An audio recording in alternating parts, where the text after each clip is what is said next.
Hello everyone, and welcome back to the stream. As per usual, it is Saturday. I have had my blue Hawaiian, and I got my game. This time we're gonna be going through the encore levels, so I'm gonna keep the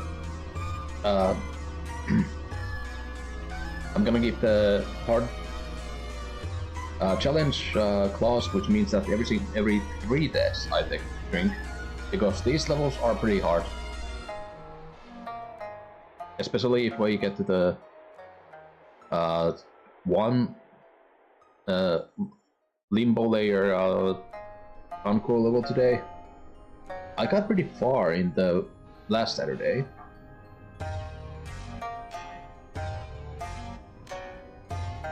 Oh, I forgot also I gotta get my... Hold on. Forgot to set up something.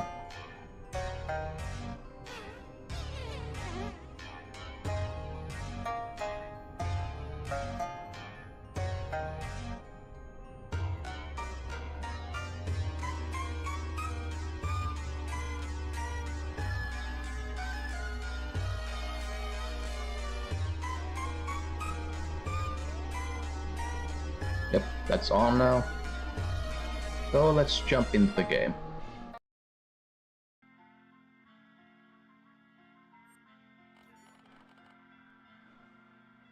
Of course, we're also doing this on brutal, so it's gonna be pretty bad. And yes, I haven't beaten the first 2 levels on brutal yet, even on my super runs. So let's see how good I'll do today.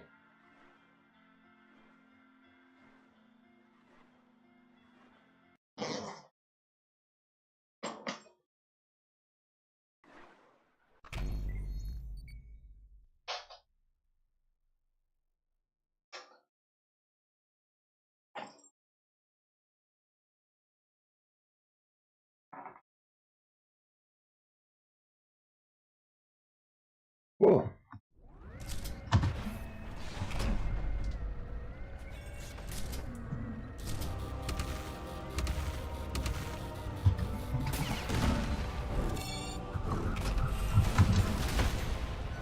Oh.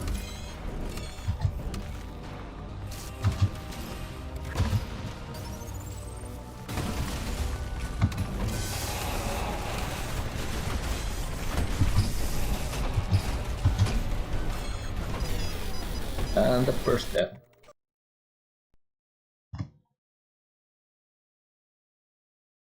Gotta turn the game audio up a bit. There.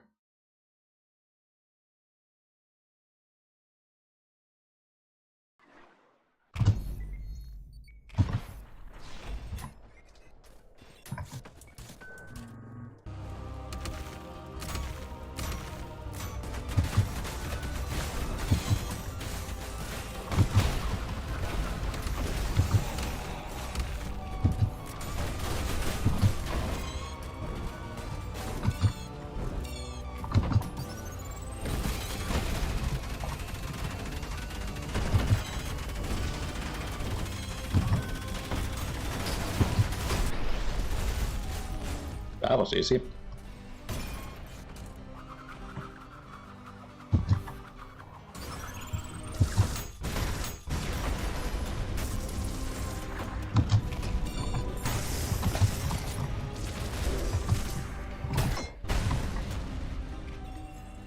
Ooh! This is going much better than I actually expected.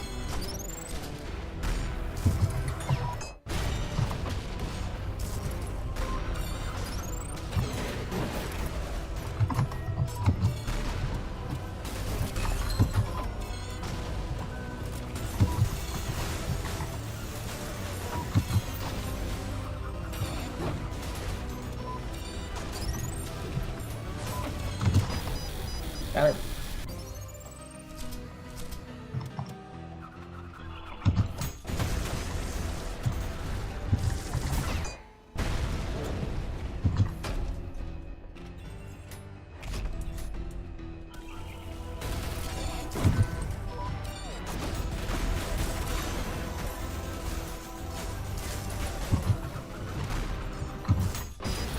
What?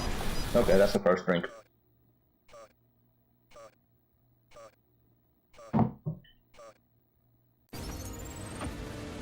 What? How did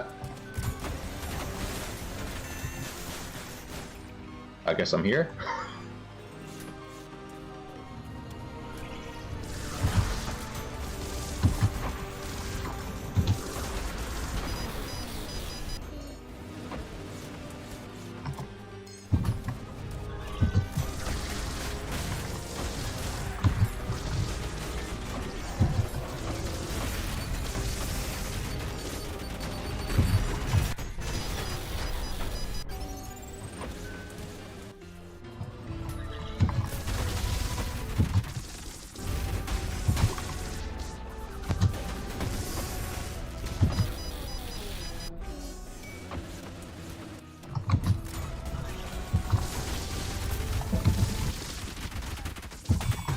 That's awesome. I love it when the audio breaks like that.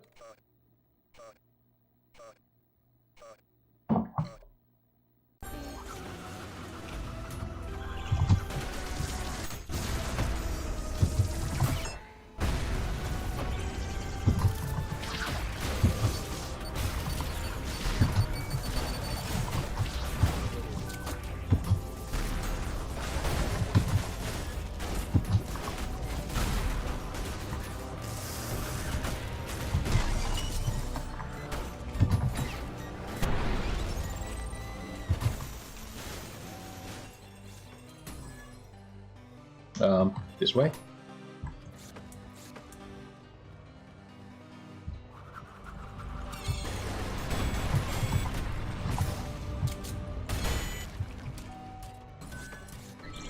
Oh shit, it's the... Oh.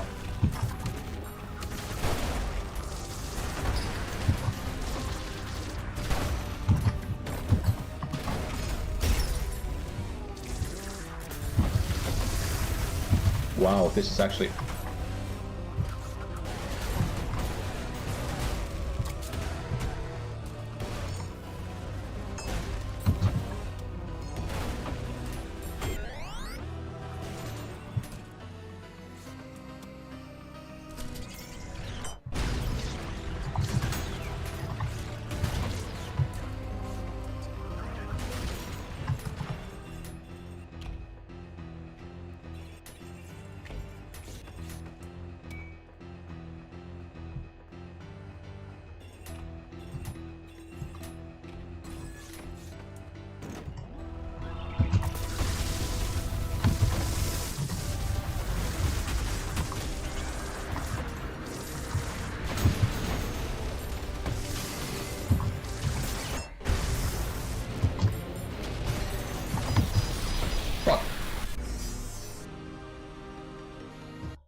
Is the stream lagging?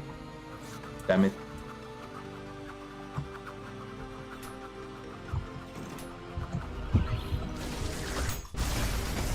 Man, I hope the stream isn't lagging.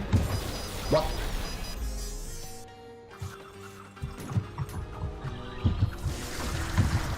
Wait, that was number 3, so... There's a drink.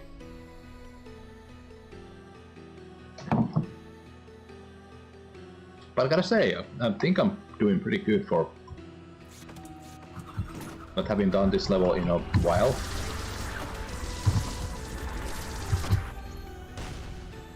What? What just happened?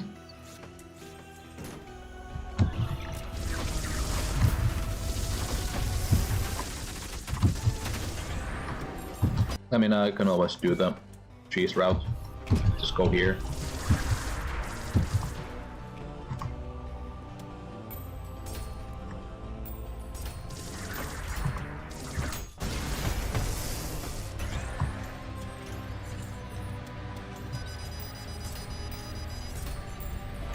Shame is not a thing that exists in my vocabulary.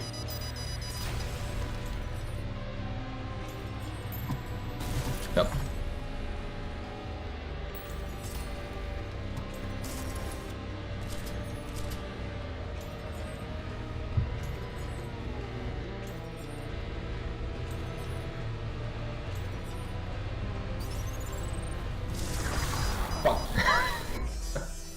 I was just checking.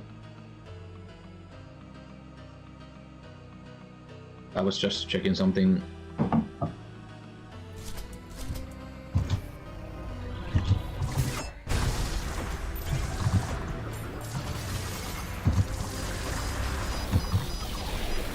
Damn it.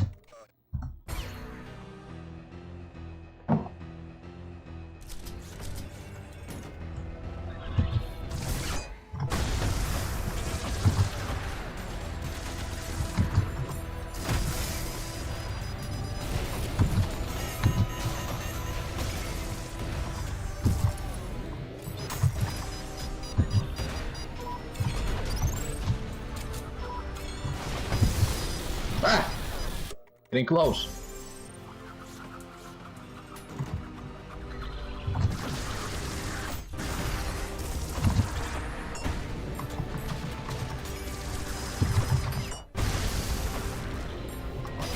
Whoa.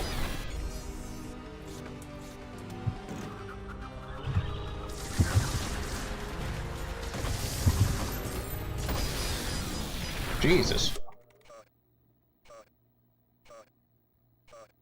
I have no plans for this room.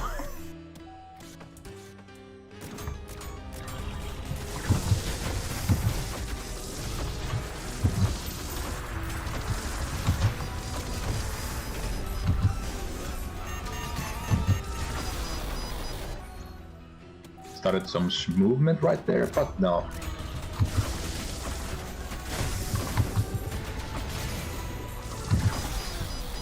Jesus.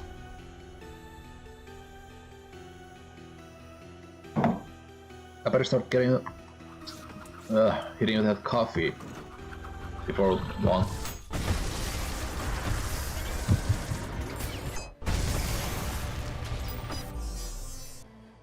Jesus.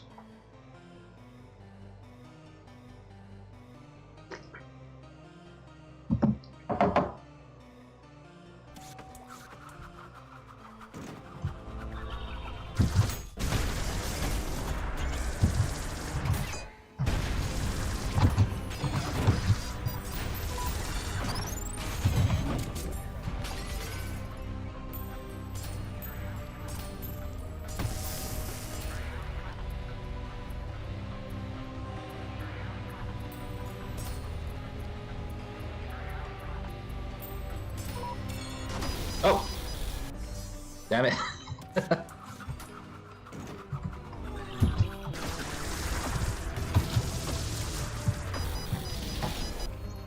Jesus. There ain't no way that this is going to be my stopping point for the stream. I mean, there's always a chance that it will be, but damn it.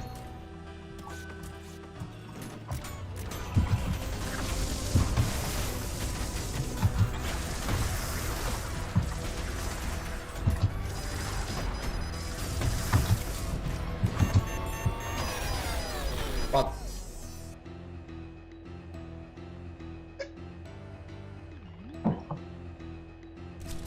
we're gonna do this.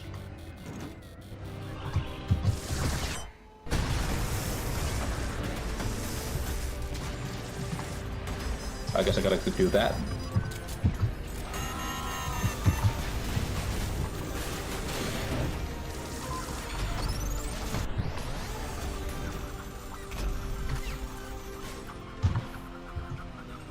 And that's how you apparently do it.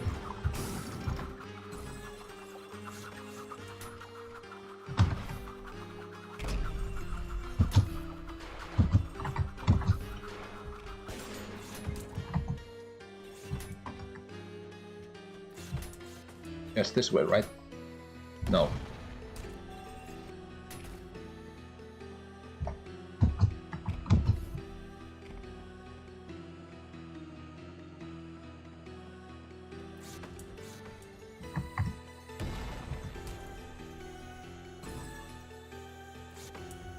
Ah, here.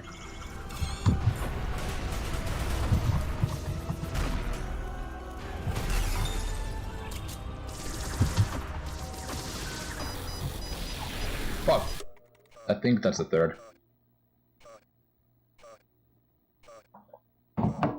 Yeah, we're running pretty quickly, even with the Giants run class.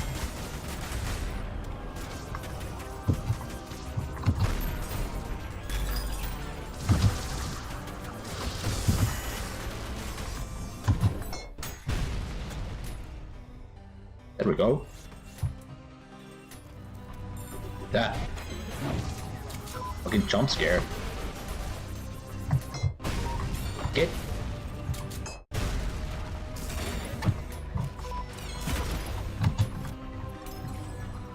Damn it.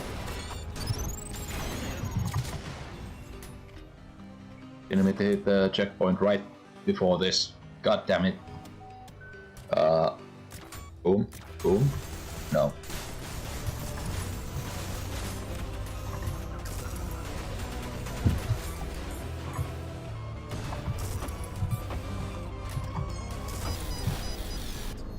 Wow, I think that's the first time that I've died to... Ah!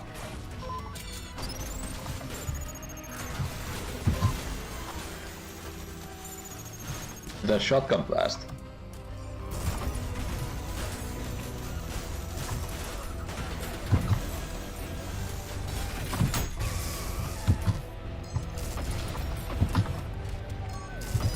Wow. Okay, I need to lock in. Stop. I need to stop paying attention to the chat. There's nothing going on there anyway, so...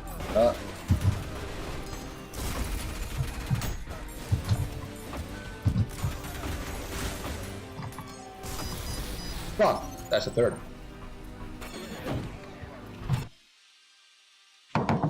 Excuse me, Cutter Tank, I was taking my punishment.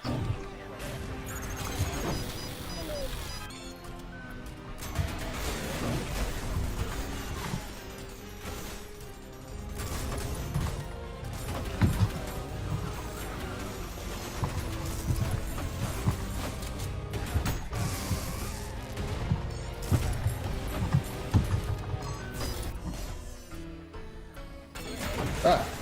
Keep forgetting.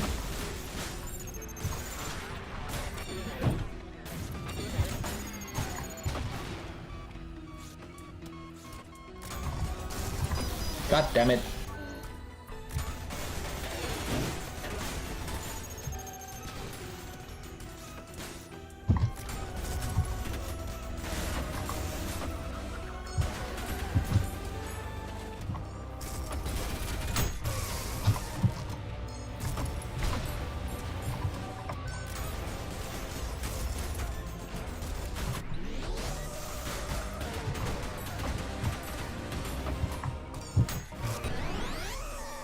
There we go.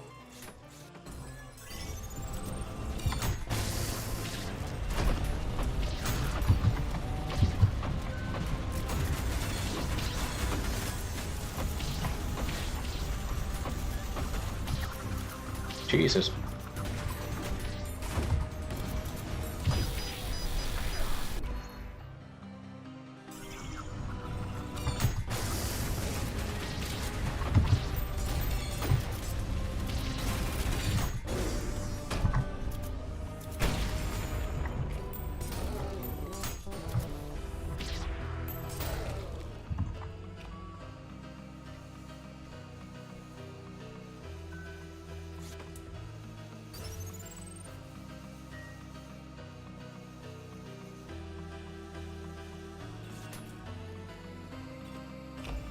Oh. We're getting into the actual level now? Already? I thought that this part was longer then. Yeah. Love this song, by the way. It really captures that whole I gotta get fucking out of here yesterday feel.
That's the third.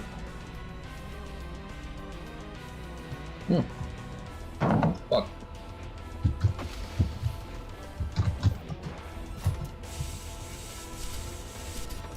Keep forgetting about this mechanic.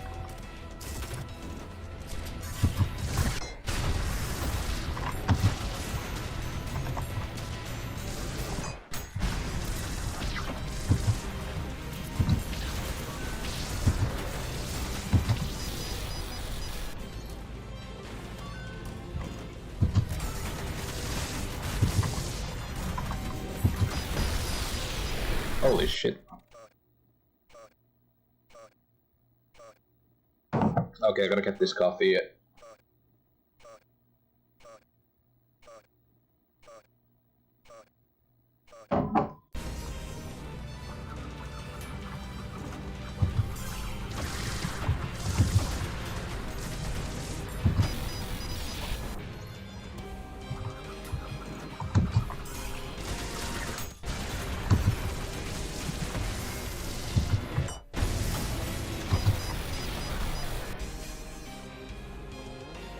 No, is that a drink? I think that's a drink.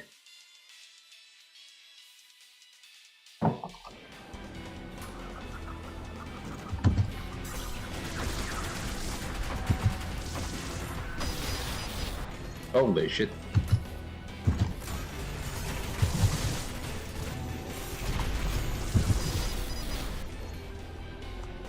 Jesus, this room is fucking brutal.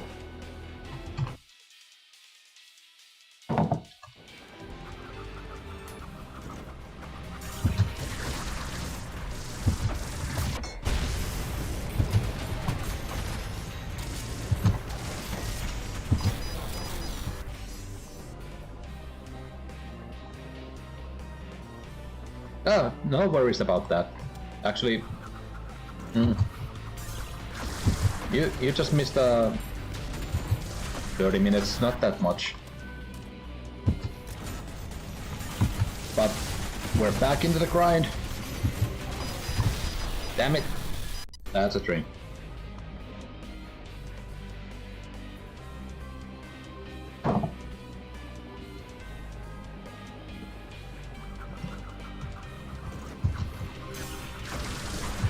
I mean, I think... Oh shit. I think this probably might work, but the problem is that I have this heat resistance thing going on, which causes me to lose maximum health. So if I actually stay here the whole fight, I just gonna end up with 1 health.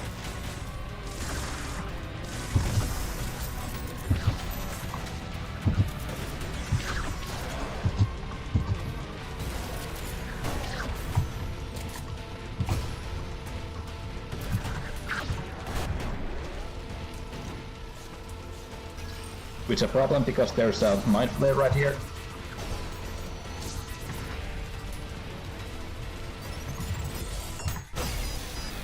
Oh. Yeah, and I have to restart all the way from here.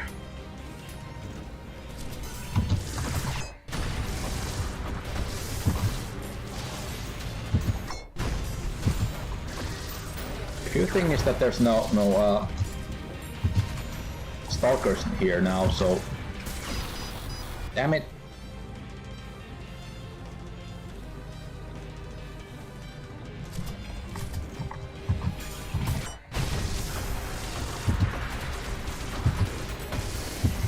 So actually, I can still heal.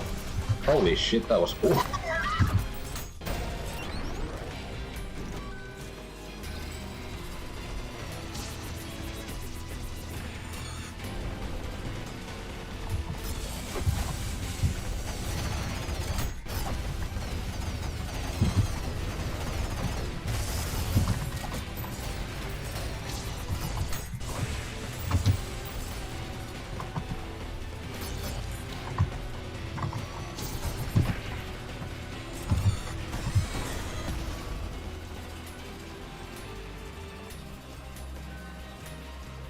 And that's actually most of the big fights that are in the level.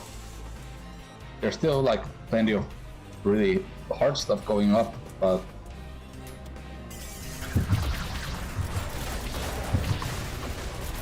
all of the like major rooms that are notorious for being really annoying and hard are done.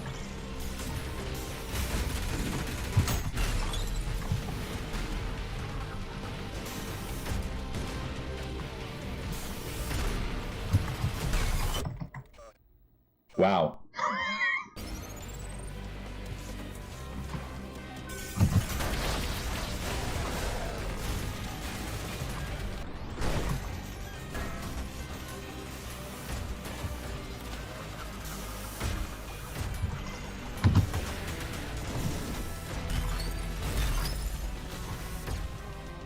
Well, that's good.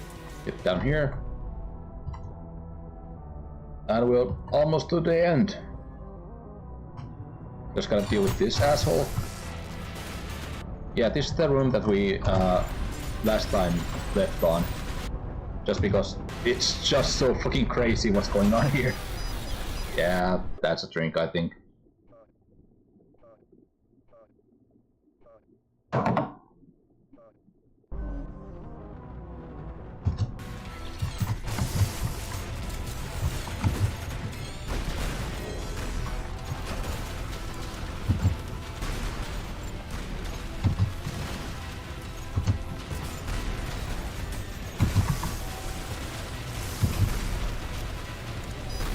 Whoa.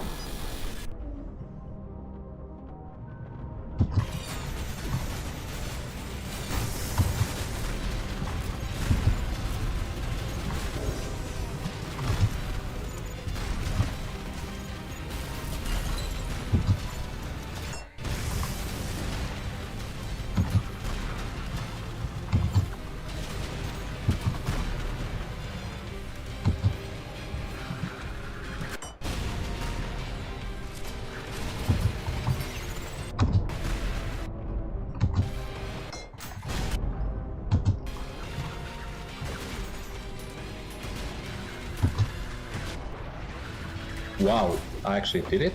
Nope. Source machine, don't do it. Where did you go?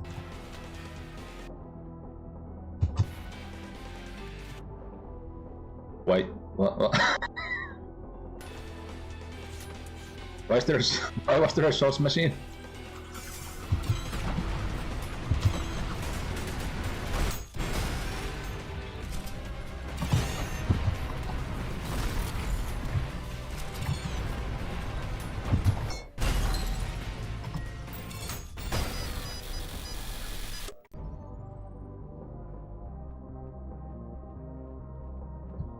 What are you doing here?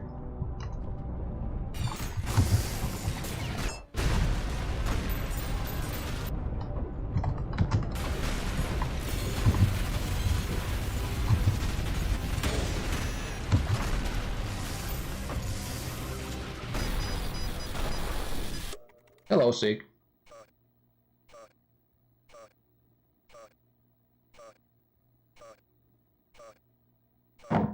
Man, I'm almost through my first streak already. But good news. Why are you here?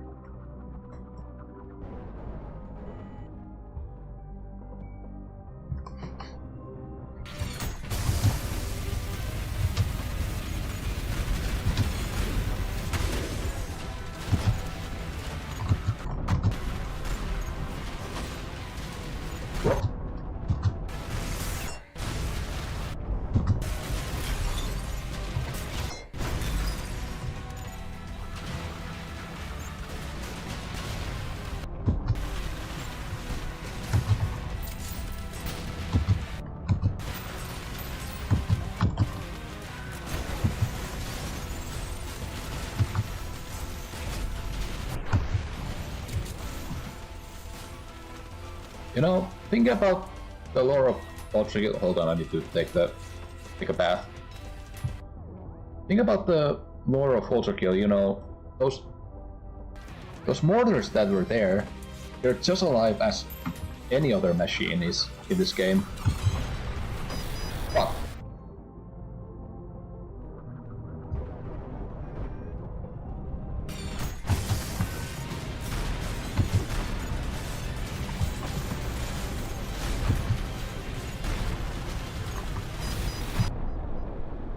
And that's a drink.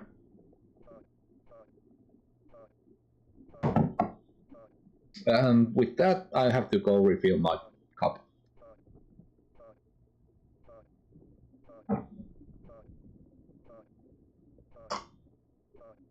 Actually, no. I'm gonna go with something lighter now.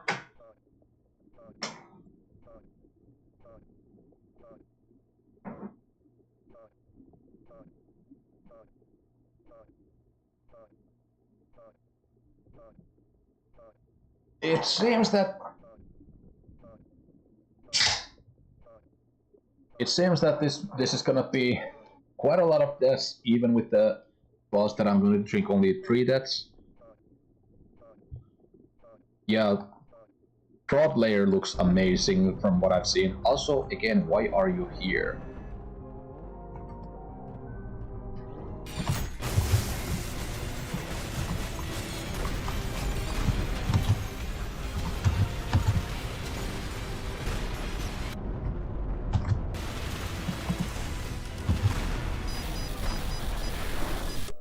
Yeah, that's a drink.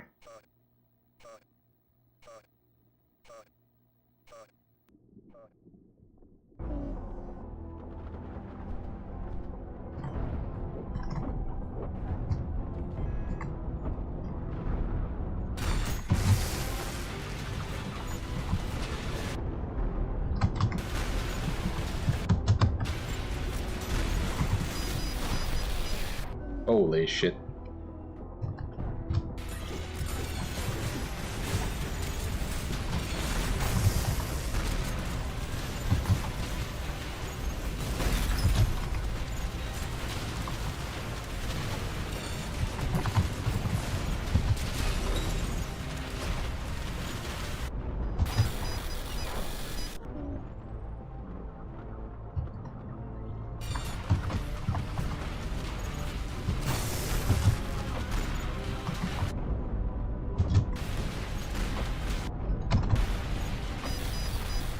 That's a drink.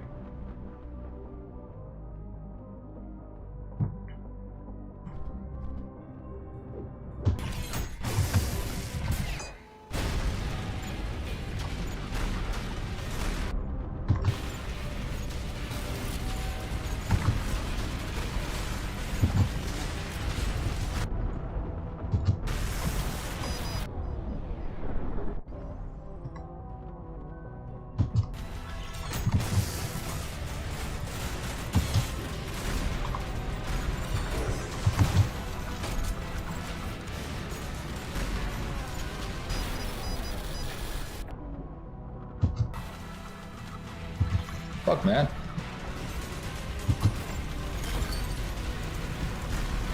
These virtues are really annoying.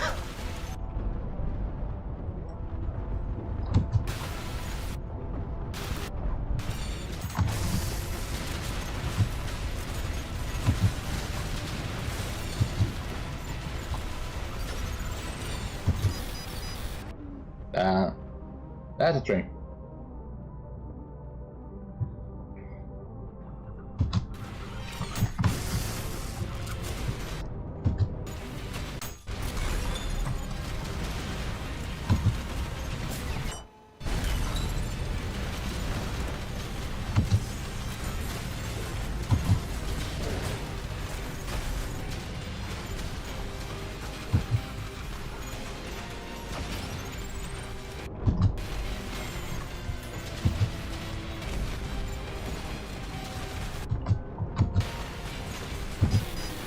Damn it! Ah, oh.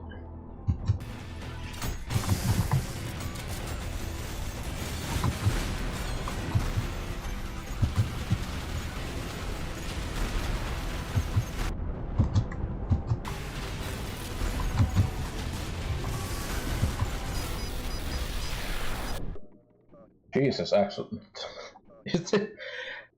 Holy shit, I might have to drop it down to 4 deaths per drink because this is getting me out of hand.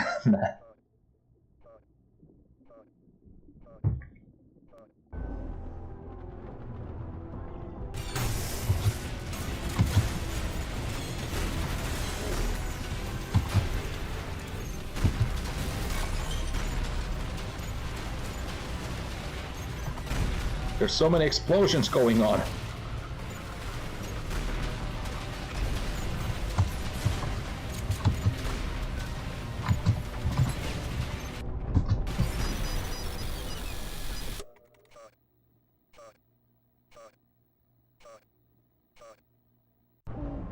Okay, if you did say a gamer word there, it didn't go through, so I don't worry about it that much.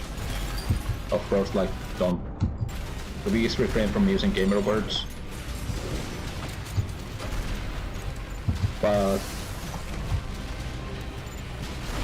yeah.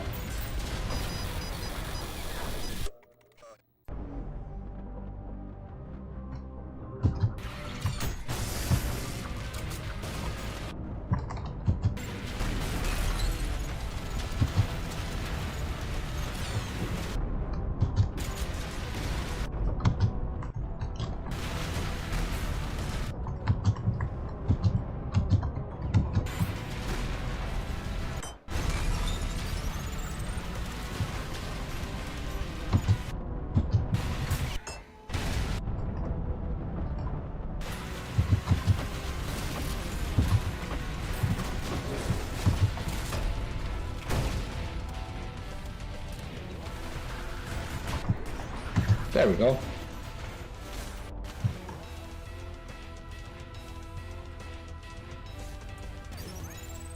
Now I just have to deal with these assholes.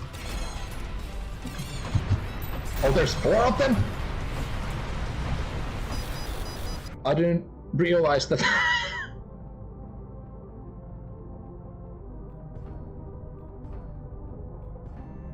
Get out of here. You don't belong in this room.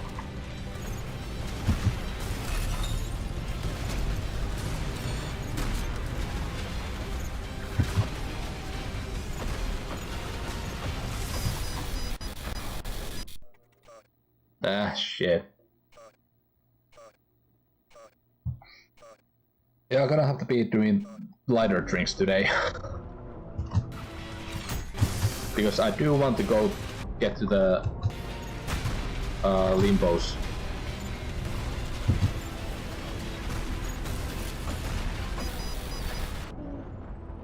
I want to see the limbos encore level. I have seen it before and I played it through it, but not on brutal.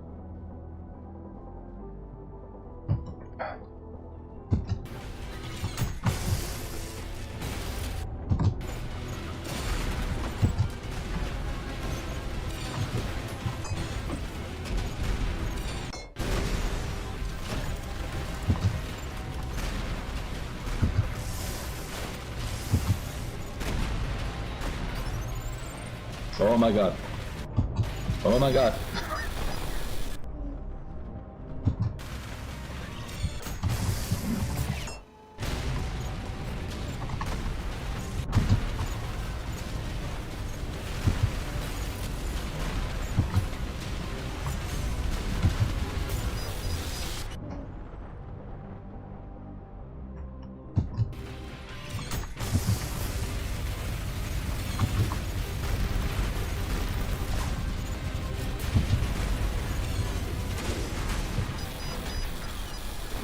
Ah, shit. That's a drink.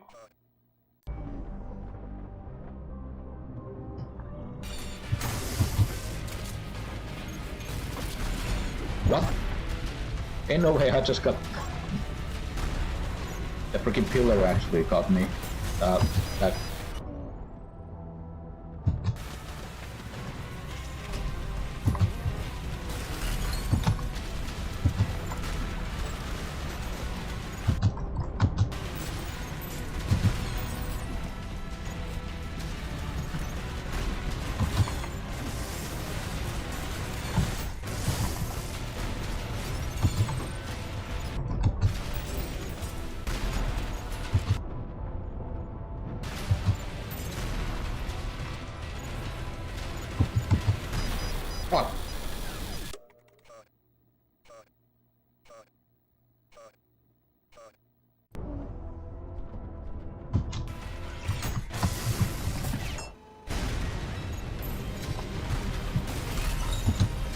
Almost did it.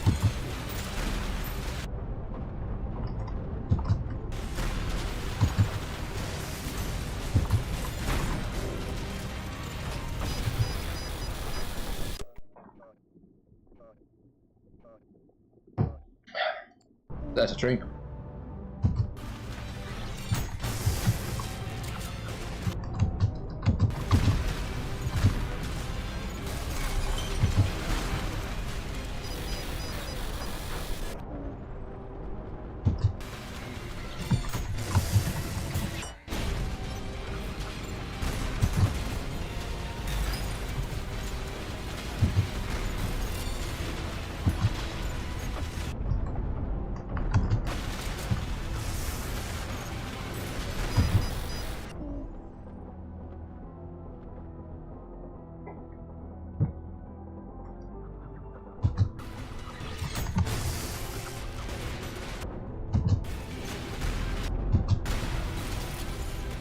Jesus.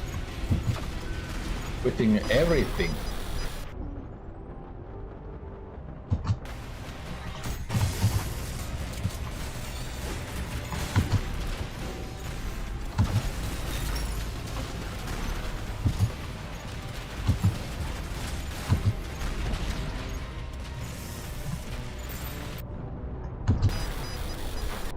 Fuck. If this wasn't here, I would have done that.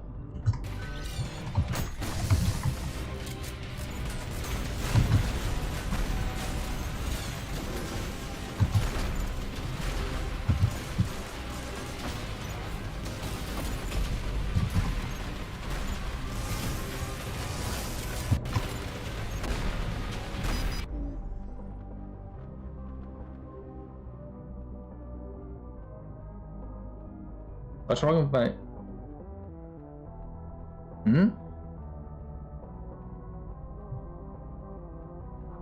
That's weird. I don't know how it would be off.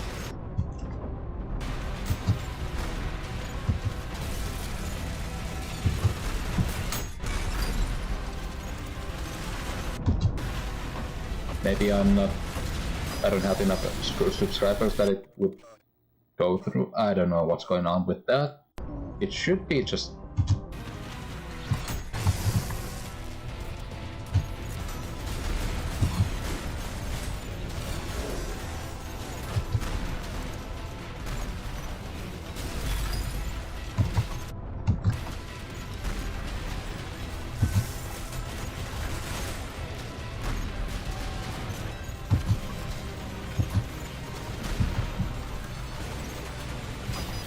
What?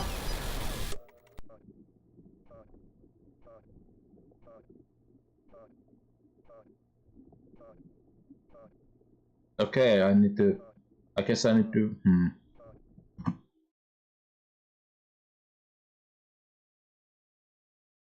Oh, do I need to be online on my end for it to work?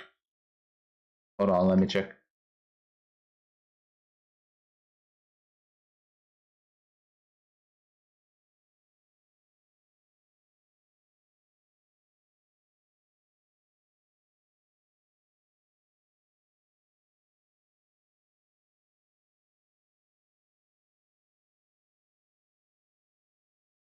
Okay, I have the website open now, so it might be whatever. If it works, it works. If it doesn't work, it doesn't work. Not gonna look it up today. What's the problem? Damn it!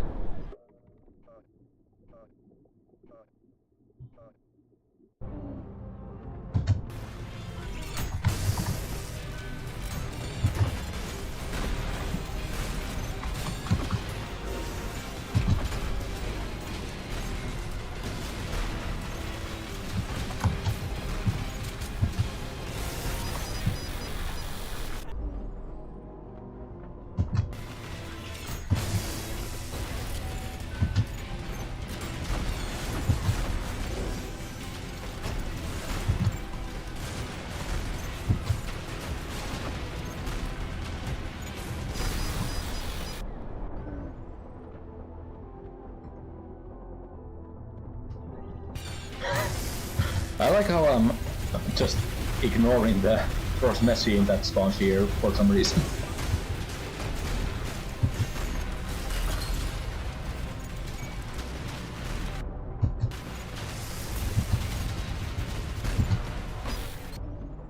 Jesus. Yeah, whatever.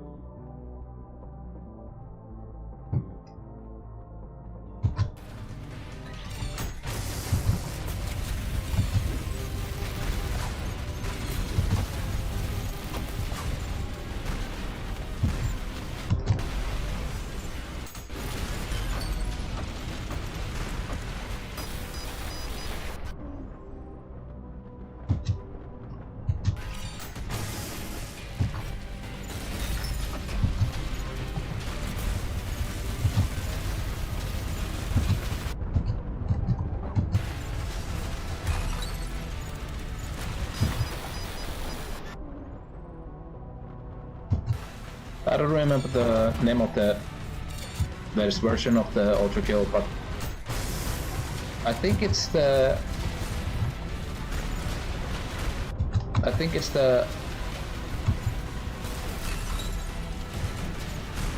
one that remastered all the visuals.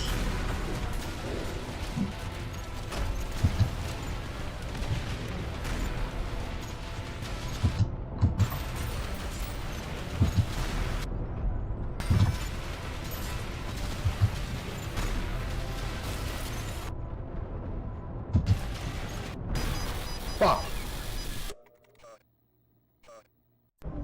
I'm gonna be stuck on this room again. Let's do that.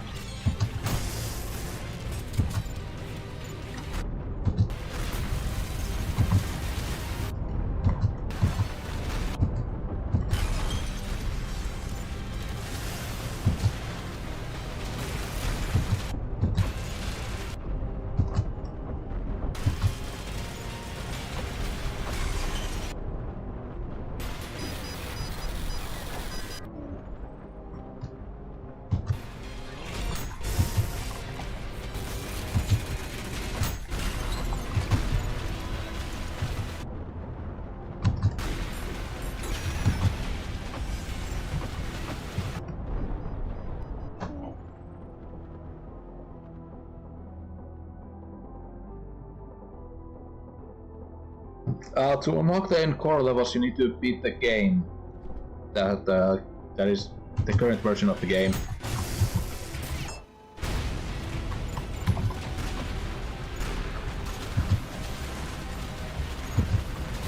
So Benjamin should be the... You should... Also, it's based on... Damn it. It's based on what difficulty you're on, so if you haven't beaten Benjamin on Brutal, then you don't have it on Brutal yet.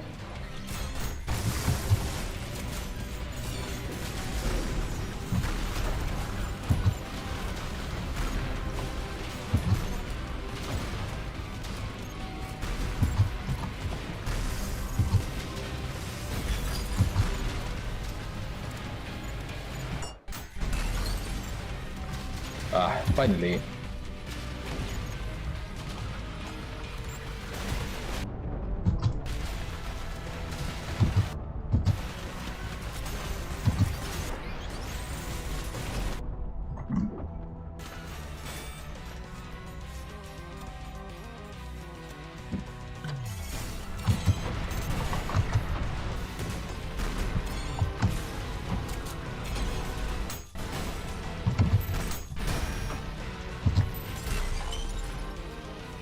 Jesus. Oh shit.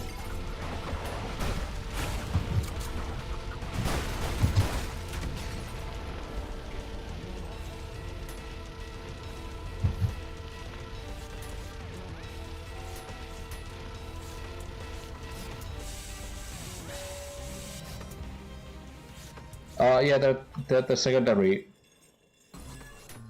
category. And oh my god, I'm actually here. Twin Radiant Serpers.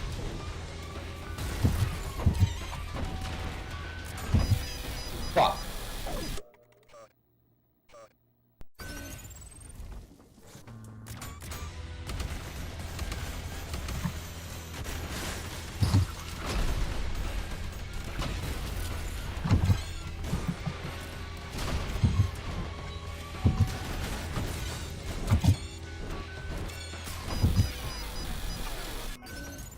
Damn it.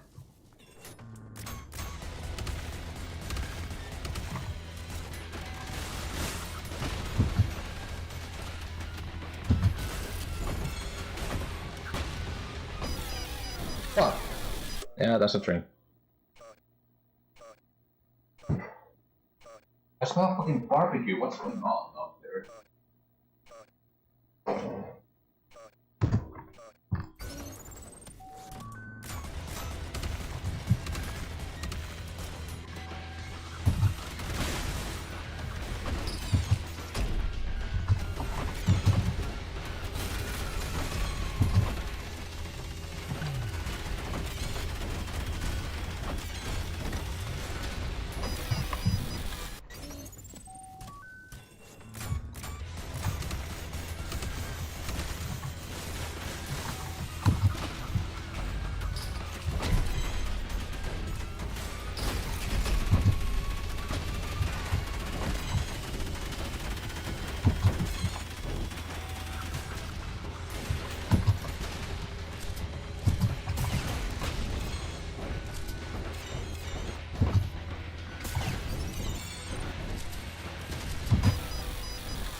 Damn it.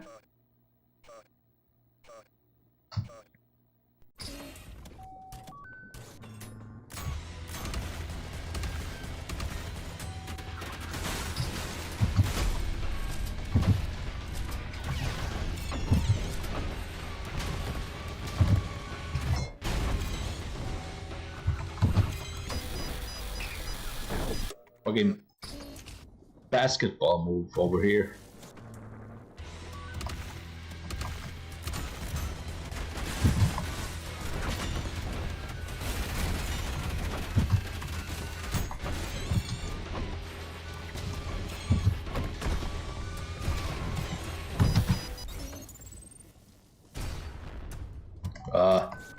Oh.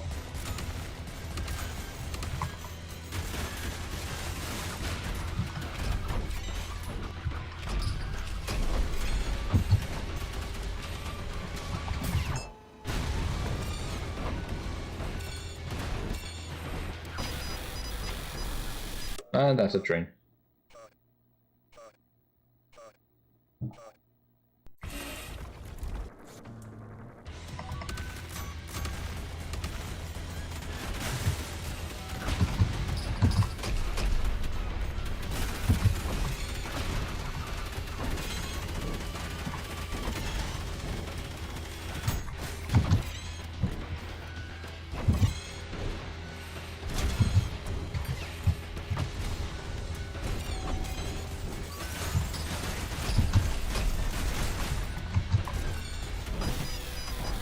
Fuck! Hey, got to see them IFL.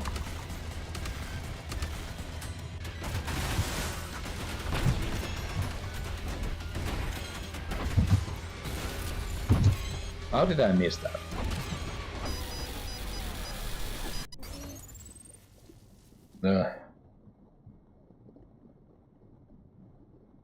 And that's a refuel.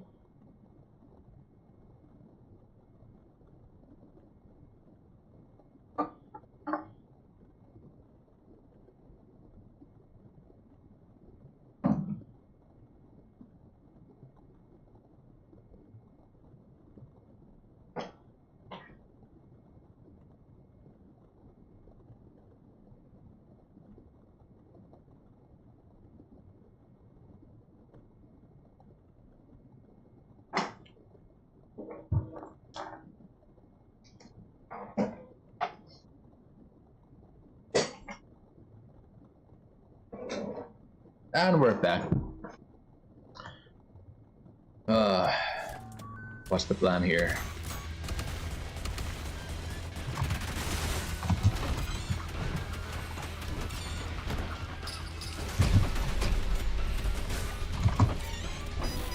Damn it!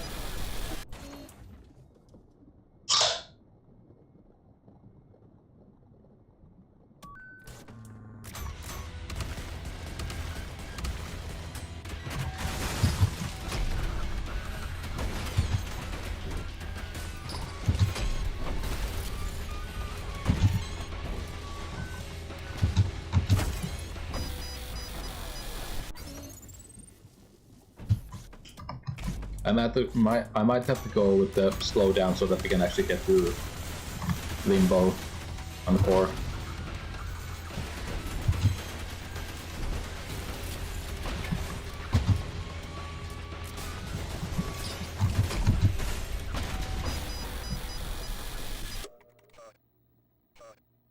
Yeah, I think honestly, with what we went through, I think I deserve this. So that we can actually get to the next piece of content. I'm gonna drink this coffee and then I'm gonna blow it down.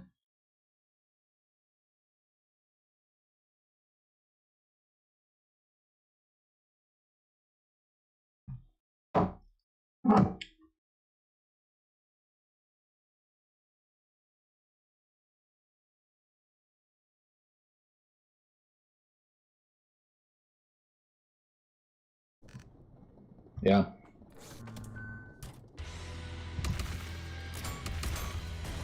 It should be fine.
Yeah.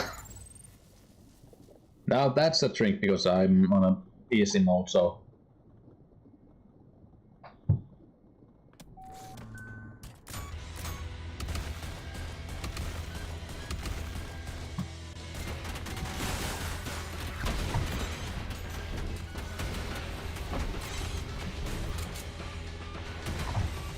The problem I have with the Radiant enemies is that I feel they would be fine if they didn't have extra health, you know?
Finally.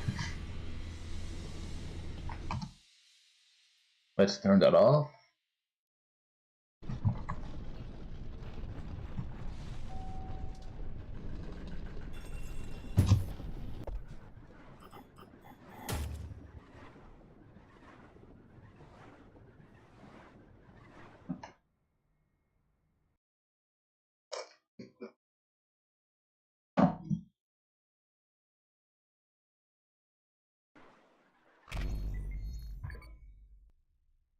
Oh no.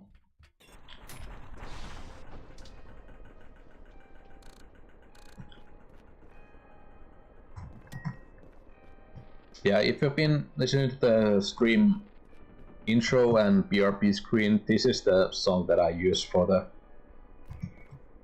background audience ambience. It's just such good on ambience.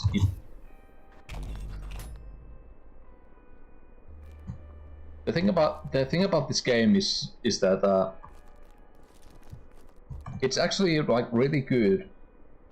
Where you can find so many good places to set up a live paper, wallpaper with that background music.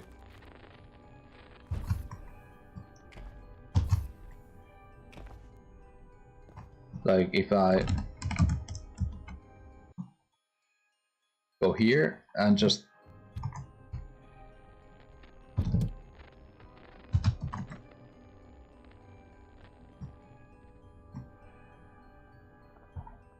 put it like this, and you have yourself a live wallpaper with a great ambient song to it.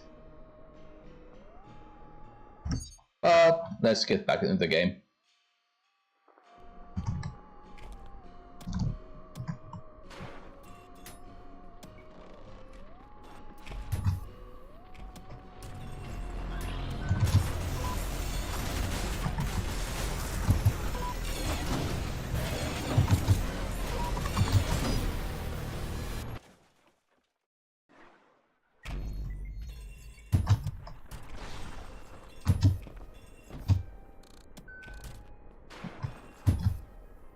I fucking love this song.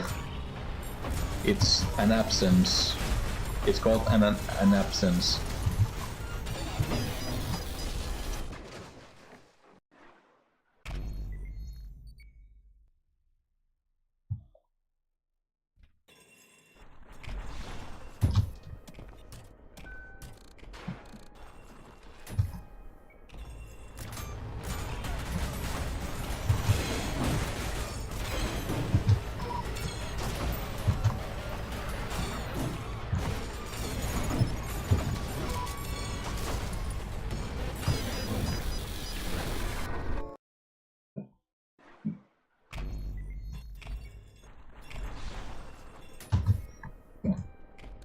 Okay, I'm sorry. I feel that I'm getting to, you know,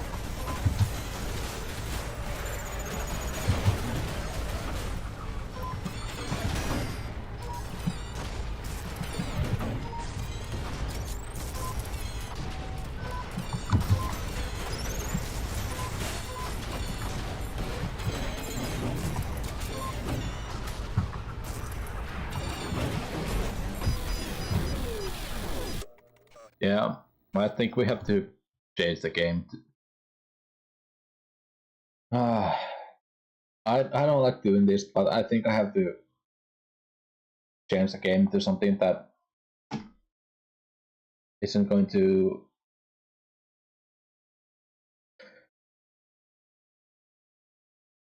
I was already like feeling weird today about streaming,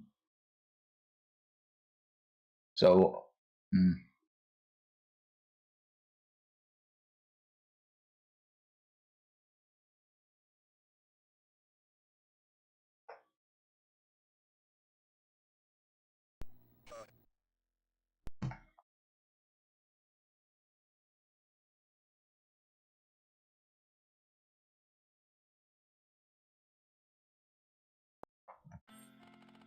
Change of plans. Yeah, I don't like. I don't like doing this. But we're going to go with World of Countries Assembly. Hold on, let me put up the PRP screen.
Cyberpunk 20. Yeah. Hold on, the game is still setting up. But a thing that I've been thinking about doing is I'm somewhat of a gun guy myself. I know plenty about guns. Well, not plenty. I know some about guns. I was supposed to be a gunsmith in the Finnish Defense Force. And there's this channel that I found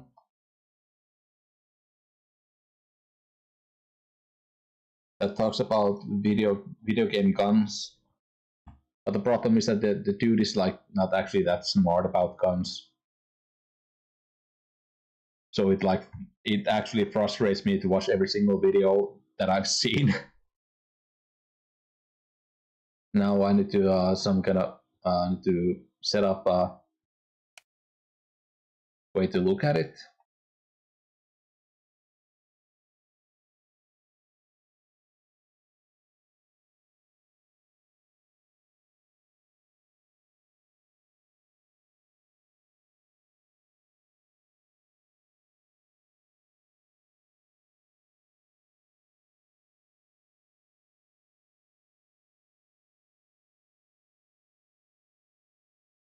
Okay, yeah, there it is.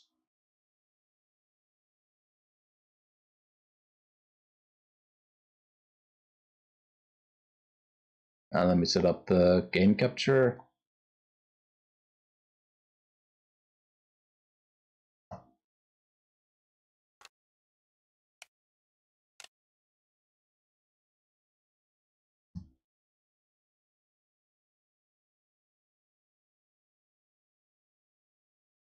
So now everything should be fine. Hold on, let me center the game capture. Why is it missing 71 pixels? Oh, whatever. Yeah, curse stream. Whatever.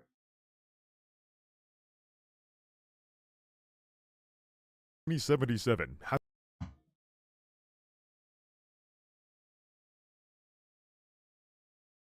So there's this guy called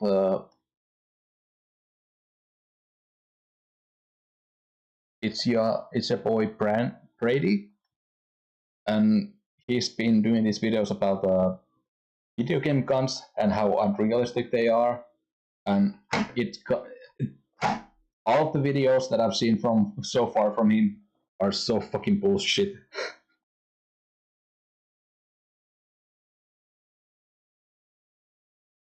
So while I'm doing this, while I'm playing this game about disassembling guns, I want to talk about what's going on in the video, because it is actually pretty stupid how much bullshit this guy gets into. And I'm gonna have to take off my checkup headset so that I can focus on commentating on this one thing. But if everything should be working all right. No, for some reason this is. Let me check. Has some of the most ridiculous gun designs I've ever seen. Some of these especially are so over the top and hilariously bad Okay, that I actually like them. They're basically just huge memes. At the same time, there are some pretty good designs, along with some that are so abominable that they make me want to stick some iron in my... It's not a game about making guns, it's about disassembling guns, I need to figure out how to make it so that it stays on screen. I know most people would probably look at the guns in Cyberpunk and just say, click wow, off it. This looks cool. I have no problem with this. It disappears. God damn it. I guess we'll have to do a React stream then. No gun disassembly. I have to figure out how to do this better later on, if I ever do this again. I might do it again.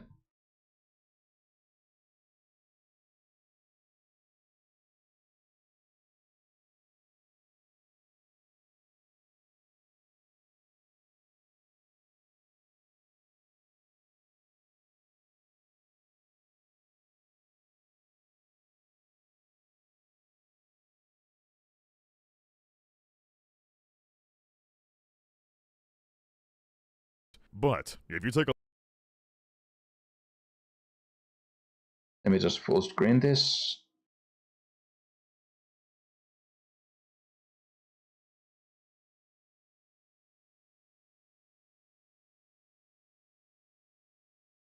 So yeah, let's talk about some guns. And this...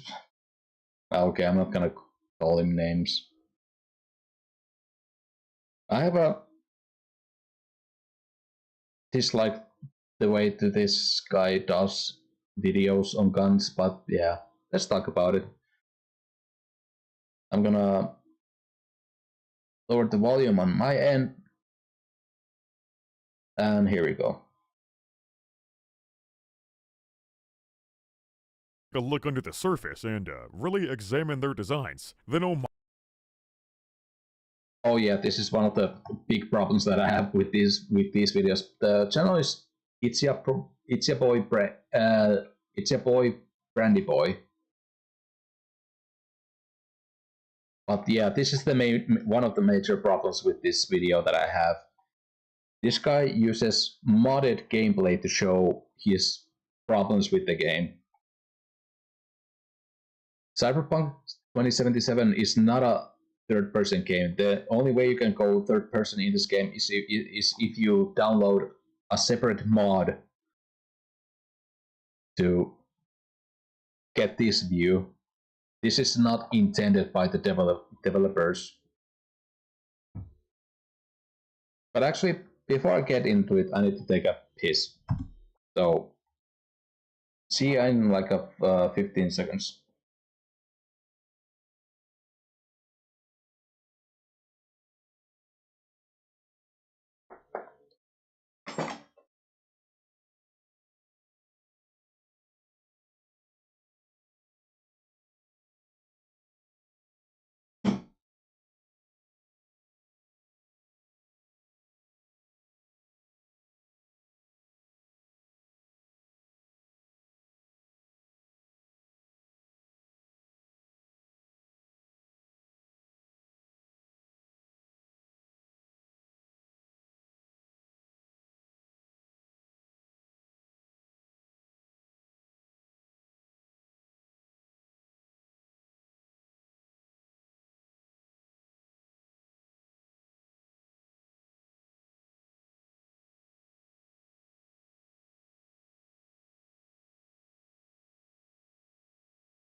And we're back.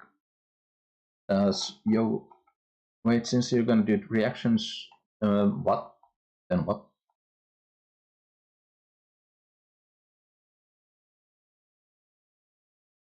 I'm not gonna make it like a regular thing to do reactions. It's mostly things like this that whenever like there's some dummy who does objectionable things, has some criticism about video games that doesn't actually matter at all.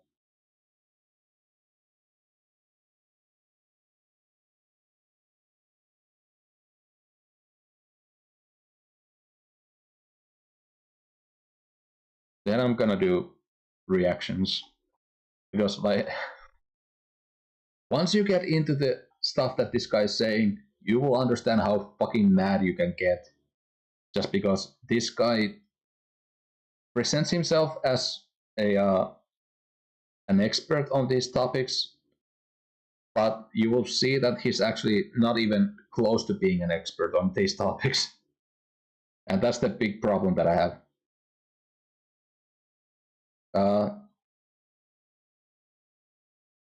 I don't know what you're referring to, but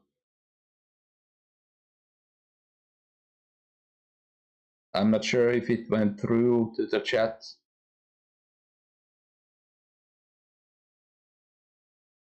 I don't know what you want me to react to, but yeah.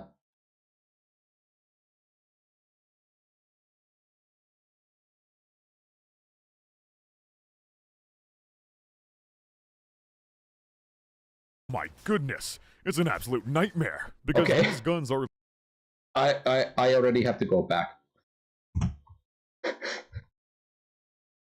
Wait, why did it jump there? I simply will.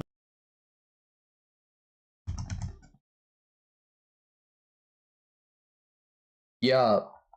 First thing we have to establish is that this whole game is supposed to be viewed on this view only. There's not supposed to be any third-person footage that you should be able to see in-game. Every third-person footage you can see is from a mod or some kind of a it's from an outside source. All of the gameplay that you should see in Cyberpunk 2077 is from this view. It's first-person view only video game. The only time I think you can go third person is when you are in a vehicle. So that's what you gotta keep in mind. But if you take a look under this view right here, this is modded. Surface and really examine their designs. You're not supposed to look at this then oh my things that closely. Hold on, let me go back.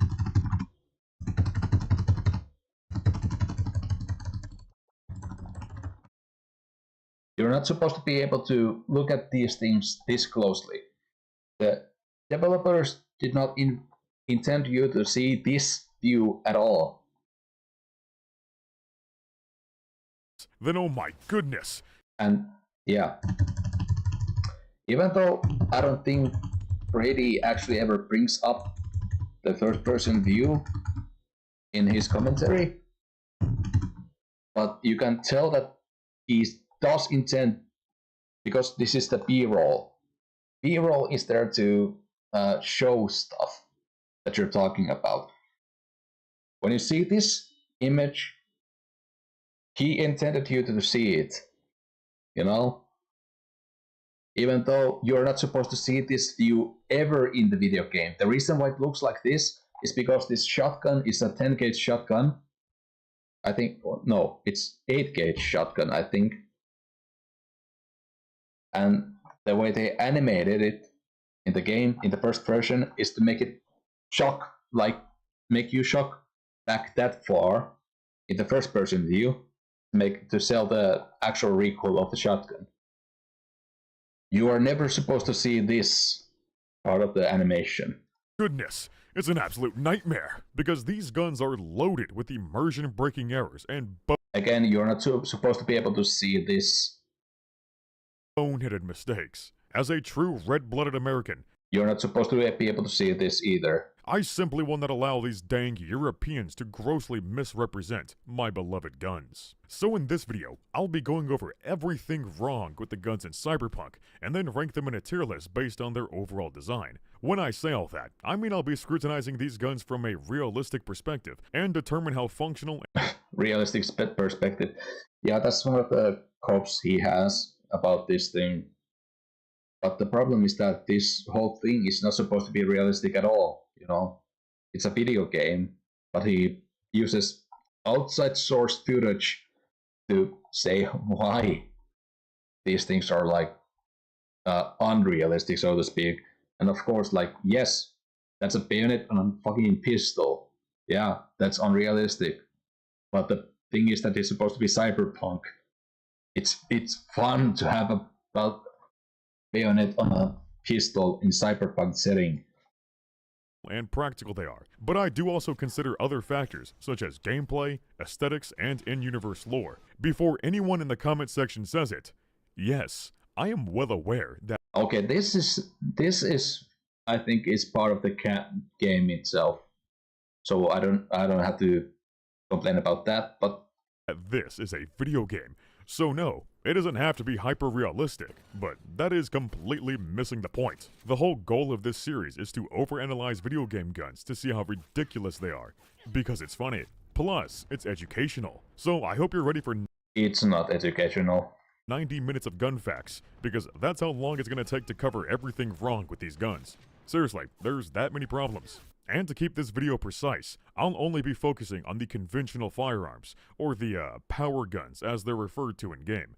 I'll have to address the smart guns and the tech guns in a separate video, because Yeah, both of them are actually worse than this video. they are functionally completely different weapon systems. You see, all of the power guns use typical modern-day cartridges, and are mostly based on real-life firearms, which is what I'm more familiar with.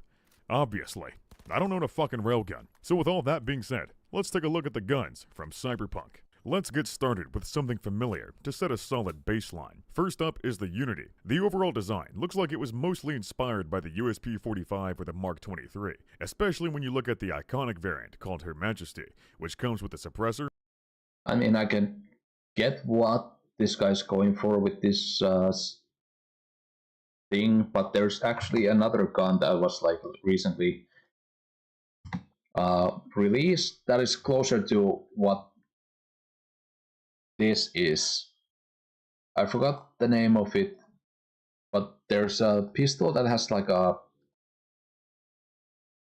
the recoil spring is way down here, and it's definitely not supposed to be the USP, because if you just look at it side by side, like right here, the only general only thing they share is the general shape of the gun, but other than that, it's really not the same pistol at all. If you look at the slide release, it's different on both of them. This thing doesn't even have the decocker, and the safety is some weird banner right there, and the magazine release is not even the magazine release on the USB is you're supposed to like push this thing down, while this is the something that you will see in 1911. The trigger mechanism isn't even same. Like it, yeah, that immediately the problem is that if you look at these two closely enough, not closely, if you look at them shortly enough, you might be able to make the distinction that these two might be based on this thing, might be based on this thing, but if you actually look at the thing, no, it's just not. Barrel laser. Sadly, the laser doesn't actually work in-game. It's just a decoration, which is kind of lame. I guess you gotta pay a monthly subscription to unlock it. Other than You don't have a subscription base on this game. Also, the laser thing is never said to be a laser thing in game, because it doesn't actually have any use in the game because all the people who would have those things have whatever. Than that, I can see some inspiration taken We're we're on the first gun, by the way. from the P220 and the FK Burno. Yeah, like that's another thing about this guy is that he will make statements and then later on will give more clarification. And again, neither of these things actually like look like this thing that's on the screen. Neither of these things looks like the Unity. As well, so I'd say it's like a futuristic fusion of all three. Either way you look at it, it's a bulky, full-sized hammered-fired handgun with a 12-round magazine, and it's mostly grounded in reality. There's nothing too wacky going on here. It's also chambered in 45 ACP, meaning that it's more than capable of just blowing the lung out the body. It can shoot the cybernetic implant right out of a tungsten-reinforced skull. If you look at the cartridge... Hold on, let me listen to that again. The cybernetic implant right out of a capable of just blowing the lung out the body. It can shoot the cybernetic implant right out of a tungsten reinforced skull. If you look at the cartridge in the model though, this is nothing. You were never supposed to see this shit. This is a view that you're not supposed to see at all ever in the game. You will have to go out of your way to see this. It's not exactly shaped like a 45 ACP. Instead of being straight-walled, it necks down near the tip, and the bullet flares out, creating a weird mushroom head shape. My best guess is that this is supposed to be some kind of a futuristic version of 45 ACP. It must be shaped like that. You don't have to guess anything about the shape of this bullet because it's not supposed to be seen at all. It's just there so that the modelers have some kind of a reference point to do the barrel's size. That for extra penetration. At the same time, the casings that come out of the gun look to be a lot smaller than 45. This seems to be... Again, that previous view is...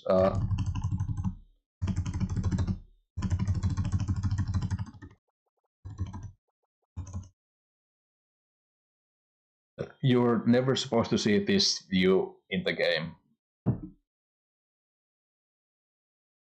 This seems to be a problem with every gun though. Since they're all coded to use the same generic ammo, they share the same casing models too.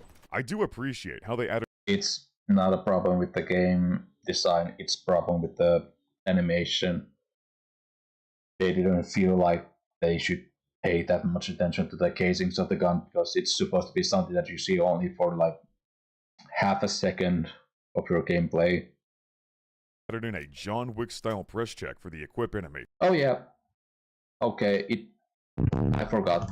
You actually like see the bullet in there. But again, it's supposed to be, it's there just for a brief millisecond of actual gameplay. For the equip animation. It's nice.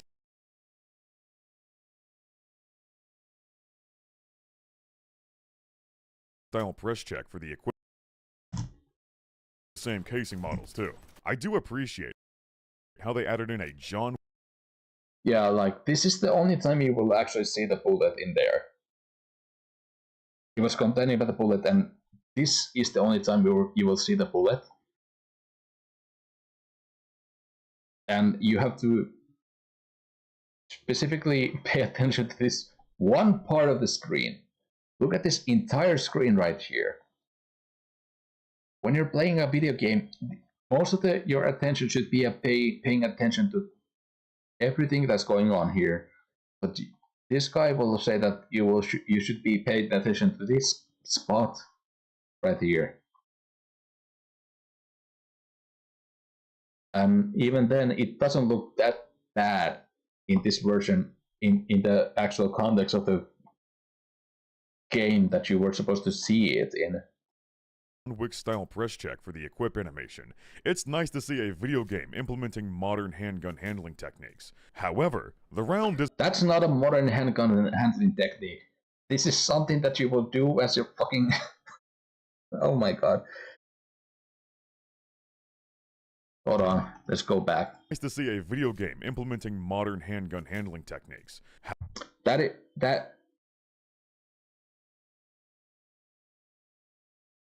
is not a handling technique. That is something that you do when you're fucking bored and at a shooting range. You're never supposed to do it like that. Like maybe if you're like your non-dominant arm is like stuck in a wall and debris, you're supposed to do it like that. But no. That's you were never supposed to do it like that. However, the round isn't actually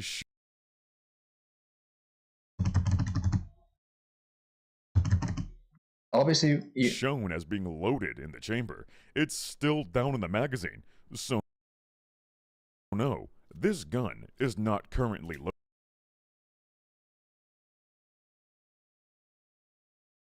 Yeah, you can see what I mean by the bullshit that this guy says.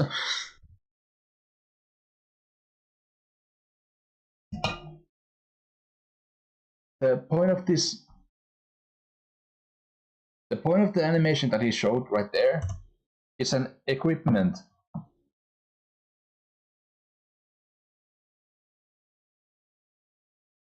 The point of this animation right here is to show that it is when you equip the weapon. This is the first round that is supposed to be going into the gun. When it says that this gun is not currently loaded, it's getting loaded right as he speaks. It's still down in the magazine. So no, this gun is not currently loaded. It got loaded right there. If you don't believe me, then just look down the You are never supposed to see this shot. Barrel and pull the trigger. It's a pretty simple. I mean, it wasn't just a joke, but still, it's the whole thing. This guy couldn't figure out the gun this is based on. He couldn't figure out how the animation's actually supposed to work. And yeah, like silly over the joke doesn't work. Oversight, because the whole point of doing a press check is to check and see if the gun is loaded and ready to fire. Besides that, the overall visual design is beautiful. It's one of the best looking fantasy guns I've ever seen. However, it is also one of the worst feeling guns I've ever shot in a video game. And here comes the video game part. He doesn't, every single time he talks about this shit, he never seems to realize that he's playing a fucking video game. And he's like, oh, this feels bad to shoot. Yeah, it feels bad to shoot because it's the first fucking gun you pick up in the game. It's supposed to feel bad because it's a bad gun in the video game. You're supposed to pick up better guns. This gun is so slow and unresponsive that I've developed carpal tunnel from trying so hard to spam the trigger. That's because this game implements... Why would you spam the trigger? It has a pretty clear fire rate. An artificial fire rate cap on all semi-automatic... Yeah, that's how video games work. ...firearms. So I can't pin the blame on this gun alone. It's also jarring how slow the slide animation is. It's for stylistic reasons. Almost looks like it's playing in slow motion. In reality, it would be quick and snappy. And this... Yeah. In a different game, it would be quick and snappy. This gun would have far less recoil, too. I know it's a big meme to talk about how powerful 45 ACP is, but really, it doesn't kick that hard. The only way this... The video itself is an hour and a half.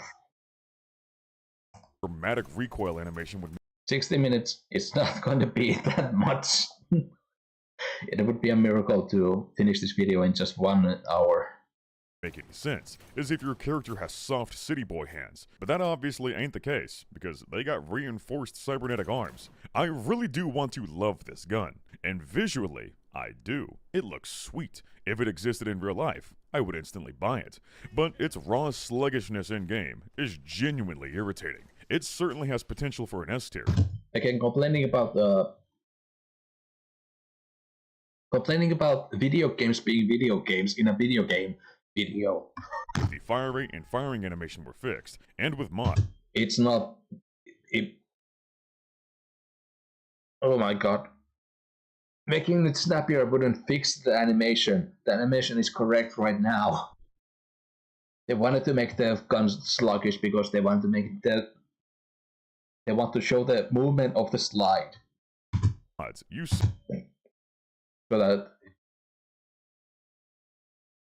so that it like looks good on the viewer's side. It's not supposed to be a real gun. certainly can do that. I installed a mod which fixes stats like damage. Oh, okay. Yeah, like again, fucking mods. Fire rate, and recoil, and now the Unity is easily one of my favorite pistols in the whole game. But of course, I can't rate these guns based on mods. I have to rate them based on what the developers gave us. As it stands in the vanilla game, the best rating I can possibly give the Unity is an A tier. And that's me being nice. Next up is the Liberty, which is essentially the long slide GigaChad competition variant of the Unity. And holy moly, that is quite a long slide and a heavy-ass frame. It's like you're the Unity, and the Liberty is the guy she tells you not to worry about. I didn't think it was necessary to mention this with the Unity, but the Liberty really does exaggerate how thick the underbarrel portion is. It looks like an all-metal frame too, so this hunk of steel would easily weigh over 4 pounds. The recoil spring is full-size handguns tend to be around 2 or 2.5 pounds, while long slide pistols are about 3 pounds. Only big hand cannons go over 4. Okay, fuck off. Let's talk about the actual next gun, interesting gun. Hope you're in for a wild ride. Another familiar design is the Niue. Okay, this one is actually kind of a cursed gun. The trigger area is actually scary. Which looks like what would happen if the Beretta M9 took steroids and bulked up to Desert Eagle size. The animation suggests that you're shooting a big, meaty 50 cal, but in reality, it's just another 45. These animations are even more dramatic than the Unity and the Liberty, so I don't know what's going on here. There is a huge disconnect between the design of this gun and its actual performance in game. Again, it's a video game. This guy doesn't seem to understand the idea behind video games having different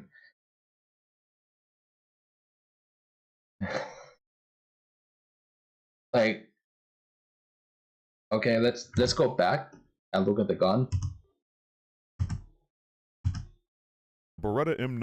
It has the shortest barrel length out of them all so far, and it's the same caliber, which would mean that the kick of the gun would be higher than normal, higher than the other guns that we've seen so far, for it being to be a 45. So when this guy complains about the recoil being too strong for this gun, yeah, it would be snappier recoil on this gun because the barrel is shorter. 9 took steroids and bulked up to Desert Eagle size. The animation suggests that you're shooting a big, meaty 50 cal, but in reality, it's just another 45. Again, it's also stylistic choice for the recoil animation. These animations are even more dramatic than the Unity and the Liberty, so I don't know. What you actually want to complain about is actually the side of this thing, because I don't know where I'm supposed to be looking at when I look at this. Am I supposed to look at here or here? Like, what is going on there? The sides are horrendous on this thing. Other than that, it's fine. Know what's going on here. There is a huge disconnect between the design of this gun and its actual performance in game. It's a mid-caliber, full-size handgun, but it performs and sounds like an overpowered high-caliber hand cannon. There must have been a miscommunication between the design team and the animation team. There was no fucking That's another thing about this guy. He just pretends to know what's going on in the game studio. Like, holy shit. What are you talking about? How do you think that happened? No, they just wanted to have a fucking pistol that shoots heavier rounds. Or maybe everybody in the studio fell for the meme that 45 ACP is truly the... Again, that is still a joke, but the problem is that the joke it doesn't land at all. Once you like start to think about the things this guy says. The most powerful handgun cartridge in the world. So besides the animations, the design itself is pretty cool. It's a little bit too bulky, but I do like the overall style. What I don't like, though, is how half of the trigger guard is just missing. If you dare to ever drop this... Yeah, the trigger guard is the problem that I have I have a problem with what some of the guns in this game, they just have this weird gap. Then there's a high chance it'll go off into... But, hold on, let's go back to what he says. Yeah, this I think is mostly a problem. The only reason you would cut this off is for weight reasons. But obviously in Cyberpunk 2077, you wouldn't have any problems with the weight. And actually, if you like look at this whole thing, it seems that this is an optional part that you can screw on. So I guess like some people in the Cyberpunk 2077 actually care about safety more than the base model is supposed to have. Yeah. But the thing that this guy says next is like makes no sense. Is just missing. If you dare to ever drop this thing, then there's a high chance it'll go off and explode, thus killing... No, it wouldn't. It wouldn't explode. It wouldn't even fire if it had this thing on. You would have to have a specific kind of shape of a stick to actually like fire this thing if you dropped it. Like obviously it's a problem with guns that sometimes they can fire when you drop them, but that's usually based on the trigger mechanism.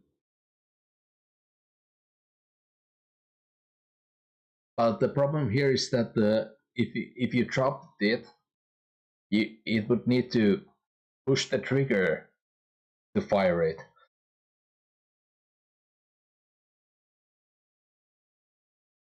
Everyone in the room, like the average SIG P320. I guess they cut that part out to make it look more cyberpunky or something. They cut it out because they wanted to make it look like customizable shit.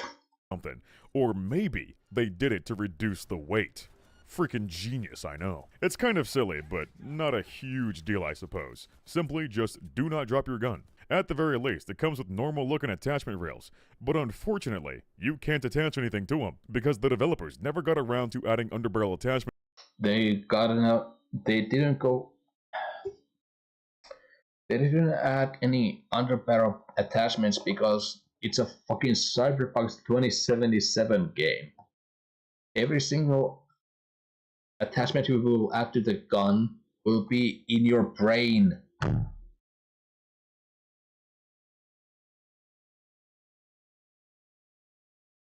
Jesus Christ, all you my got dude. is optics and muzzles. That's it. Overall, I do like the design of the new way, but the main thing holding it back is how dramatic the animations are. They are way too bombastic for a 45, especially for how heavy this gun is. I'd say the new way is on the same level as the Unity and the Liberty, so I'll put it alongside them in A tier.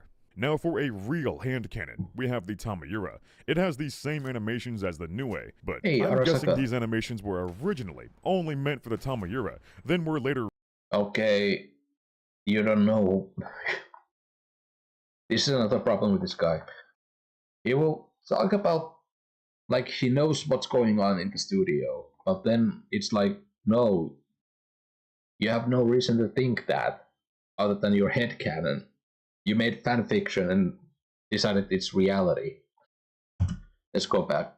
But I'm guessing these animations were originally only meant for the Tamayura, then were later reused for the Nue because the developers rushed the shit out of this game. Anyway. There's problems with this game, definitely, but like rushing based on this, yeah. There's nothing specifying exactly what it's chambered for, but it does look like some kind of big 50 cal pistol It's using the 45 caliber model of the game. round.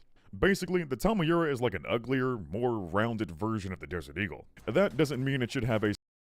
Again, let's go back to it. The Tamayura is like an... How are these anything alike, actually?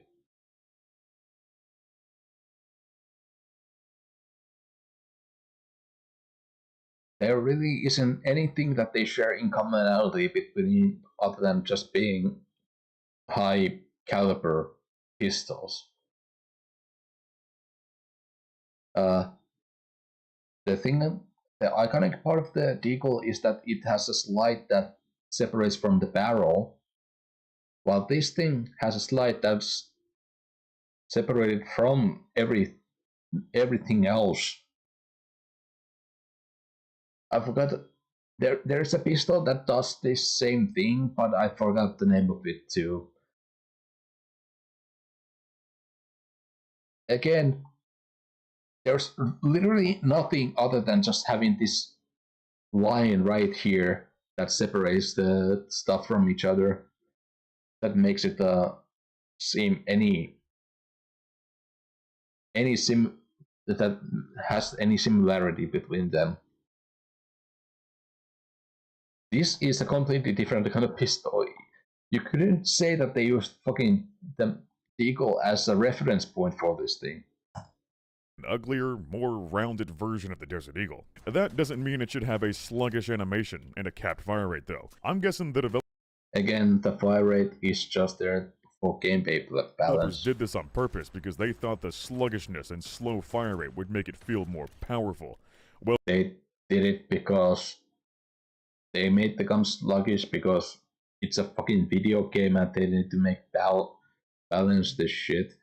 Newsflash, pal. You can spam hand cannons in real life. I've also heard some people say that this thing looks a lot like the 10mm from Fallout 4, and my god, they're right. It has the same problem where it looks really bubbly, almost like a Nerf gun. It's not quite as comical as the 10mm, but it does also have a big brick under the barrel. Like, yeah, having some extra weight could... The added weight right there is pretty good for balancing a handgun, because handguns are pretty bad at recoil. So having a counterbalance right here is pretty good to, keep the gun level when you're shooting it. Could be useful for recoil. Like for the Unity and the Liberty, it was fine. A little bit much, but it did make the gun look cooler. This gun though, it's way too much, and it's just fucking ugly. This brick really ain't adding much function to the gun. That's just your opinion, my dude. There's no integrated attachment here. Also, you're never supposed to see this side in the game. Nor are there any rails, unless those grooves on the side are supposed to be some kind of rail. It's clearly supposed to be screwed on right here. You're supposed to slide it into the groove and then screw this thing on. Jeez, these guys seriously don't have a standardized universal rail system. It looks like the game doesn't need any rail system, because everything that you would use a rail system on in the game would be in your head. Every gun is using something completely unique, which is not very efficient nor convenient. I'm also confused about the overall construction. Also, the compatibility. The thing about compatibility, this is an Arasaka gun. They make exclusive stuff to them themselves. Like, holy shit. One of the main themes about Cyberpunk in general is that there it is the hyper corporate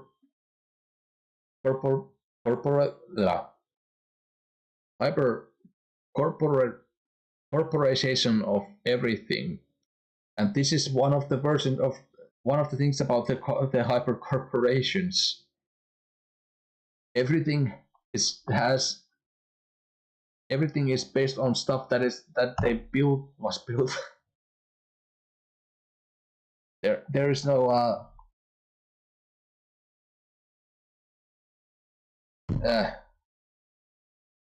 words confound me right now. There's no using different corporation stuff on different corporations. There's no compatibility by design. Construction of this pistol. It looks like they tried to copy how the Desert Eagle works, but they did it completely wrong. You see, the Desert Eagle doesn't function like a typical. Okay, like again, sorry for pausing. Yes, this is how Desert Eagle works. It has a gas tube right here that pushes the gases from the pistol in here, push the slide back. Recoil operated or but there's nothing in the game that actually like even explores the idea that it would work like a Desert Eagle. It's this whole segment is fan fiction this guy wrote and got pissed off.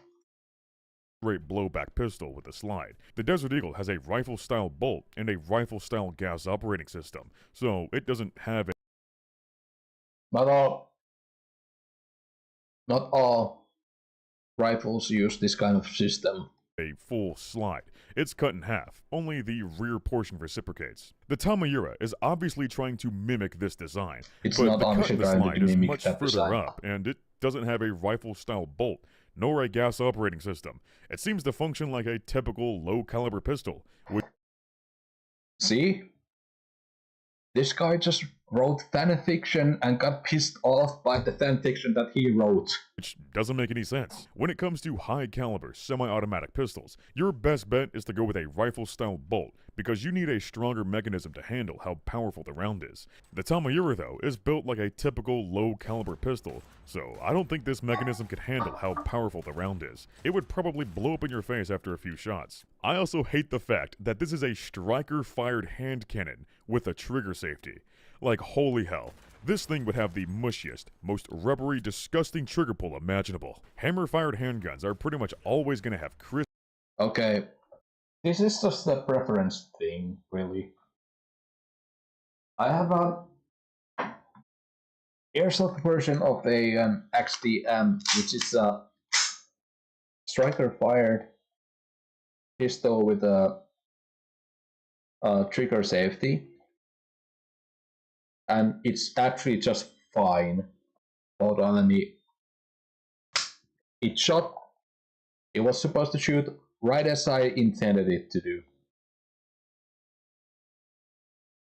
There are bad striker fire pistols, of course, but there are also like good striker fire pistols. There's a reason why Glocks are still a thing. It's easier to make a better trigger for some hammer fire, but yeah, like in 2077, I would expect that most pistols are striker fired because it's just safer, and having a hammer fire doesn't add anything to the design that much. Crispier, smoother, and lighter triggers, which then makes them more accurate. Also, the problem with light trigger is that you want a light trigger because the trigger pull is the part where most people go wrong.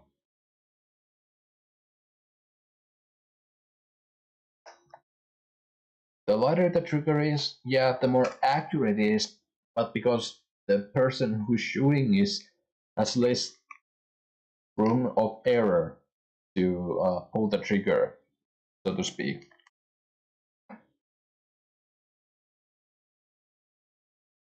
A heavy trigger can work, but the problem is the idea of pulling the trigger multiple times in a row to shoot the gun over and over again. But again, in this game, They made the gun shoot slow because it's a fucking video game and they don't want you to use pistols as your main guns. Striker-fired guns, though, tend to have mushier, heavier triggers, and you'll often see them paired with a trigger safety, which makes the trigger pull even heavier. The trigger? Okay. Let me explain.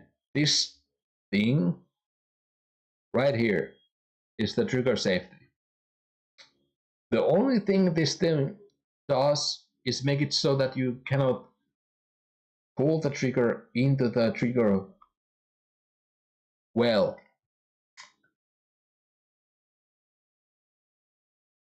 It doesn't do anything. It's a spring-loaded little tab right here that you have to pull back so you can pull the trigger back. It doesn't do anything about the mushiness of the trigger at all. Only a person who actually doesn't know anything about guns would say that this thing right here would make the trigger more mushy. No, the trigger is more mushy because the general design is more mushy.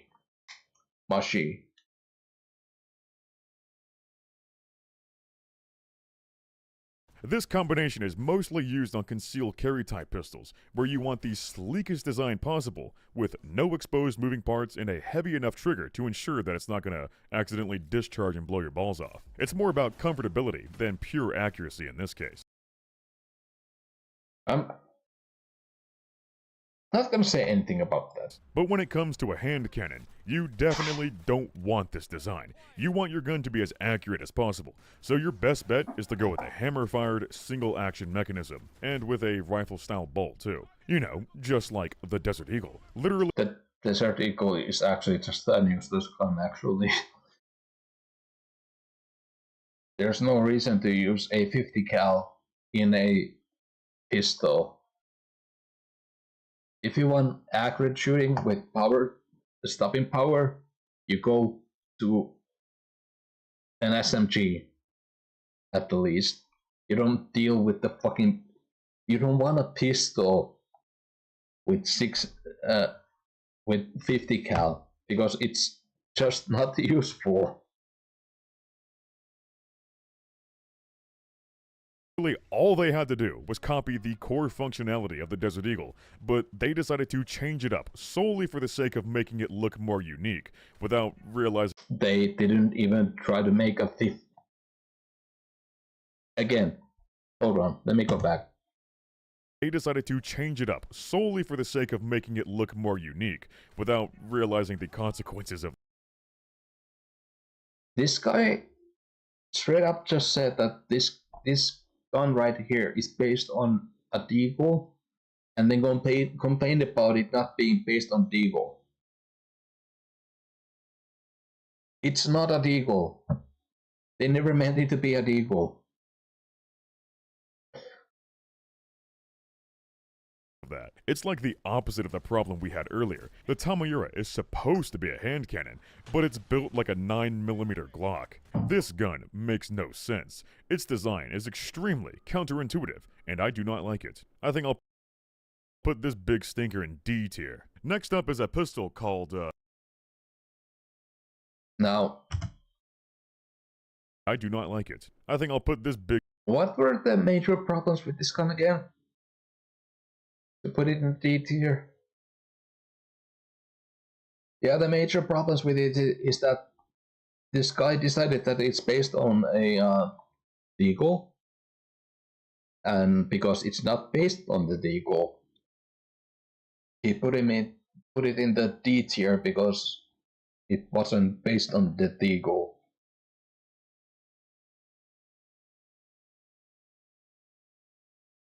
Big stinker in D tier. Next up is a pistol called, the Factor. Now this, hold on. Sure. I'll play that. Just kidding. Sponsor It's sponsor segment. time. Are you guys tired of cooking? It's such a hassle, isn't it? I mean, that whole I'm process gonna can take like take a 2 piss while hours. this is Maybe going I'm on. just slow. Either way, I would much rather spend my valuable time gaming instead. You see, cooking is for cavemen, and we have technology, such as microwaves, and that's really all you need when you sign up for Factor, because they deliver you tasty TV dinners that can be prepared in 2 to 3 minutes. And the best part is, they don't taste like wet cardboard. Seriously, I've tried this stuff for myself, and it's pretty dang good. Here, let me put y'all on some good stuff. The taco bowl? Yeah, that's what you want. Go ahead and order like 10 of those. Well, I mean, you should probably try some of their other stuff too, because they got 35 meals to choose from each week, with something to suit every diet. Factor is already a pretty good deal. It's cheaper than takeout or going to a restaurant. But you know what? I'll make that deal even better. You guys can use my link in the description or the QR code on screen to get 50% off your first box of Factor. Plus, it'll give you 20% off your next 4 boxes. Big thanks to Factor for sponsoring the channel so I can make epic videos like this. And you know what? If I can get just 100 of y'all to sign up for Factor, then that means I'll be able to afford an epic cosplay piece. It's very necessary for the channel, I swear. Now for a truly based hand cannon, we have the Malorian 3516, which is Johnny Silverhand's personal sidearm. This gun perfectly represents Johnny as a person. It's huge, flashy, bombastic, extremely impractical, and overly complicated, Whoa, but isn't also Factor a very bad. really good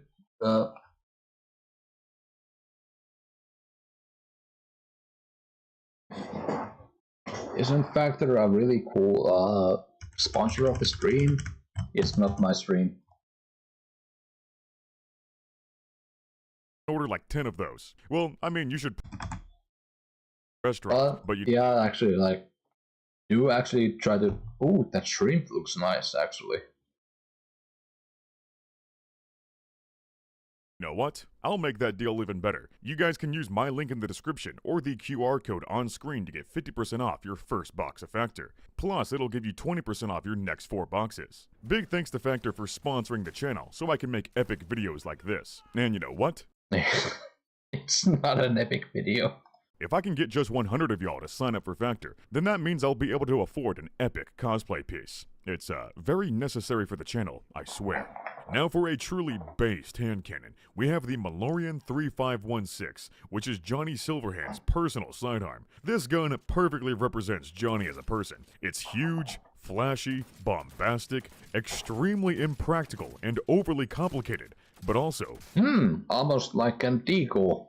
very badass. The animations on this one are just ridiculous, but they're so ridiculous and over the top that I actually like it. You know, It's the animations are over the top because the person who's supposed to be shooting this thing is Johnny Silverhand, who's over the top. sometimes I can appreciate when developers just say fuck it and go balls to the wall. That's exactly what this pistol is all about. Unlike the Tamayura, this one is built like a rifle, with a rifle-style bolt and a rifle-style magazine too, because it's shooting a full-sized rifle cartridge, and you can't really fit that into a pistol grip. It almost looks like it was originally built as a full-size rifle, and then cut down later on. But no, it was built like this from the factory. Yeah, he's about to say it, but the entire design of this thing was made by Johnny Silverhand. Every single thing about this gun was asked by Johnny Silverhand to make it look the way it does. It was a custom order for Johnny himself. To really feed his ego, they made sure to make this pistol truly one of a kind, because it functions like no other pistol in this entire world. The feeding mechanism on this thing just makes no sense. The magazine is up here, but the bolt and the chamber are way back there. You see, normally, the bolt would be There's ways to make the casing go back here. placed directly above the magazine. Oh shit, I think this is one of the moments when this guy actually like complains about something and then just gives a explanation of why it would actually work. That's a major thing about this guy. It's like, well, this is stupid. This is very stupid. Like, this is like the dumbest thing that has ever existed. Okay, here's the example of how this thing would actually work. Make the feeding process as simple and reliable as possible. The fastest path to your destination is a straight line after all, and there's really no reason to deviate from this design. But with the Malorian, the rounds would have to go up, then shift direction and go backwards, and then up again, where they can then be chambered and fired. So is the AN-94 actually does something similar to this concept technically possible? Yes, it's something seen.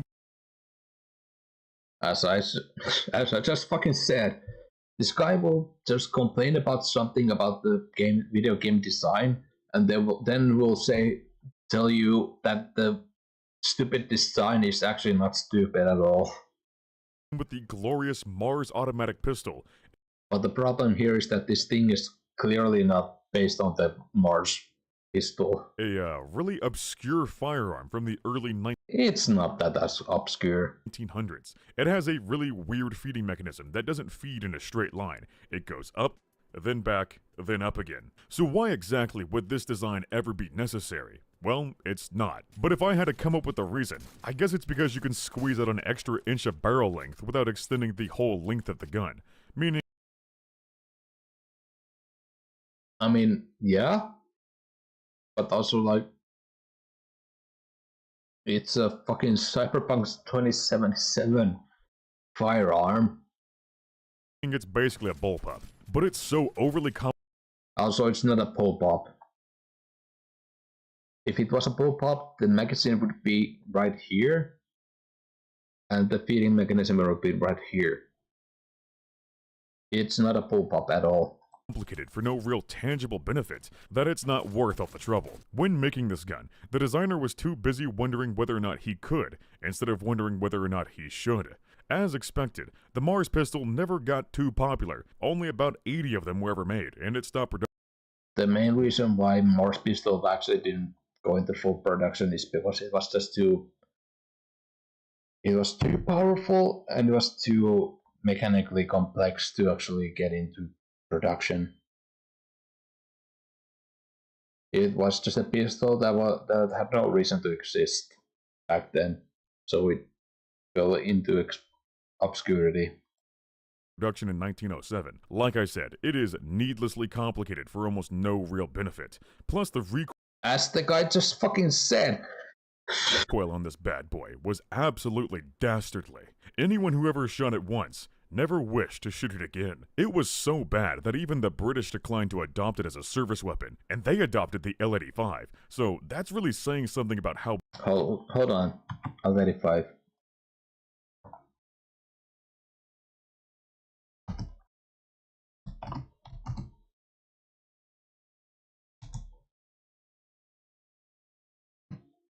What? What just happened?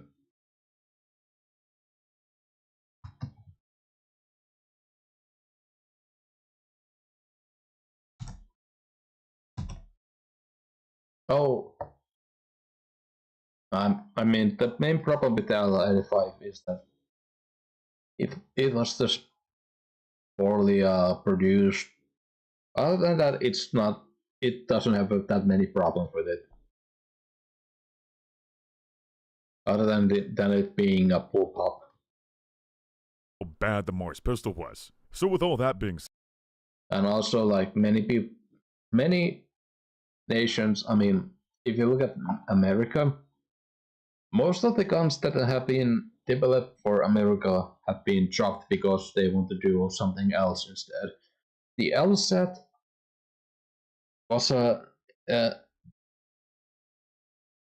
was a success on every front that it was asked to be.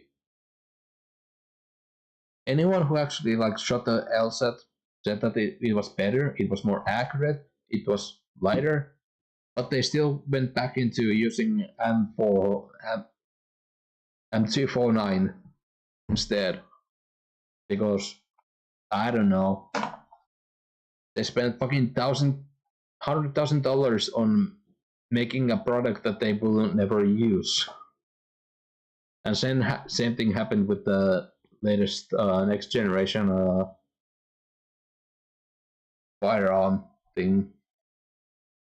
Said, I think it's pretty funny that these cyberpunk devs base the feeding mechanism for the 3516 on an objectively bad, failed pistol design from the They didn't do that. early 1900s. Hold on, let me go back. Sorry.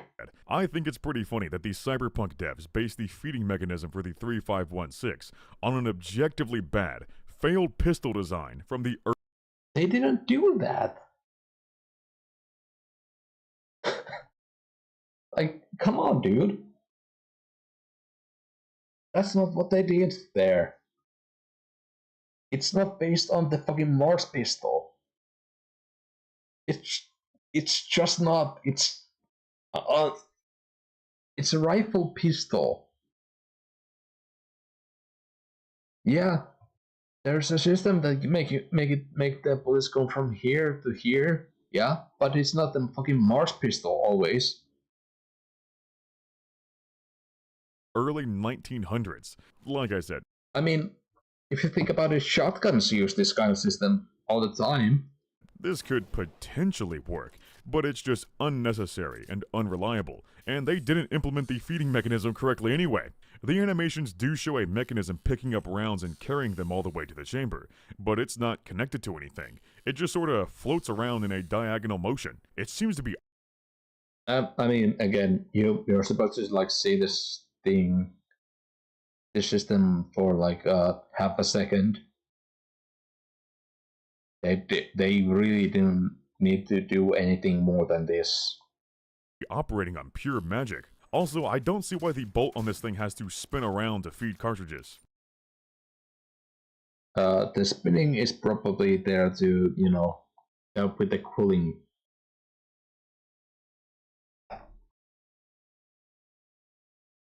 Yeah, like, if you look at this track right here, that's a cam track. That's something that a machine gun would use. They have a miniature cam track inside a pistol to push the bullets back into the chamber. Like it is not. If you actually look at the thing, it is not the Morse pistol at all.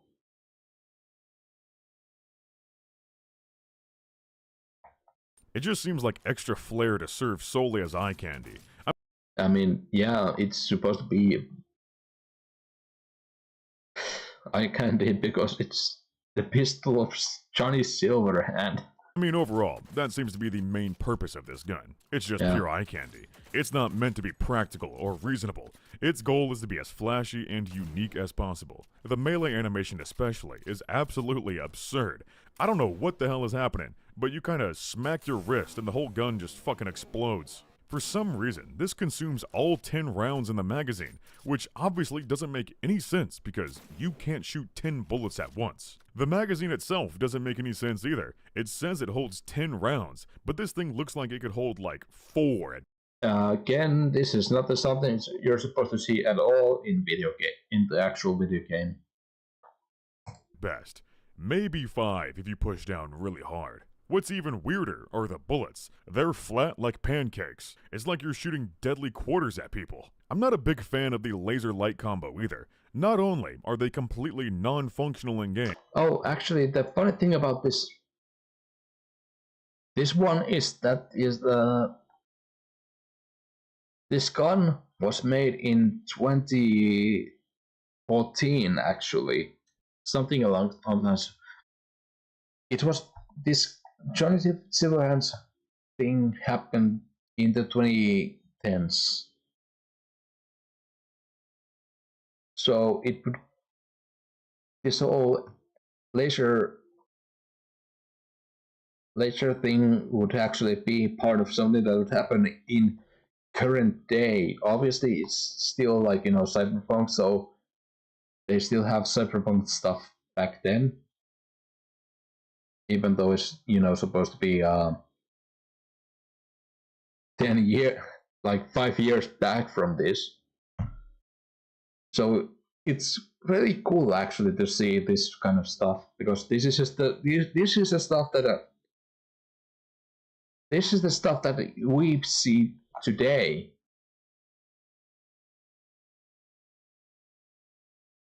And not to spoil anything really, but the part where you get this gun is when you actually when you go back in time to when Johnny Silverhand was like doing his stuff.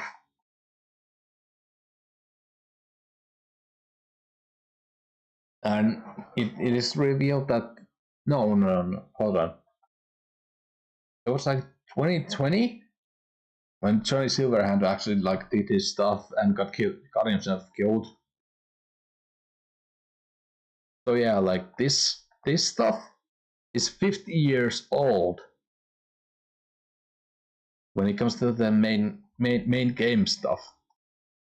But they're fused into the weapon itself instead of using an attachment rail. Again, these guys seriously don't have a standardized rail system for attachments, which is really goofy. Also, the grip itself looks like it hasn't even rendered in yet. That should be looking like PS2 graphics. I mean, yeah, that's a problem with the video game rendering. But that's that. Yeah, no. I thought this was some kind of texture bug, but no. That's just how it's supposed to look. It's some kind of translucent plastic material, apparently, which gives it that blurry, low-resolution effect. It's supposed to look like the fucking...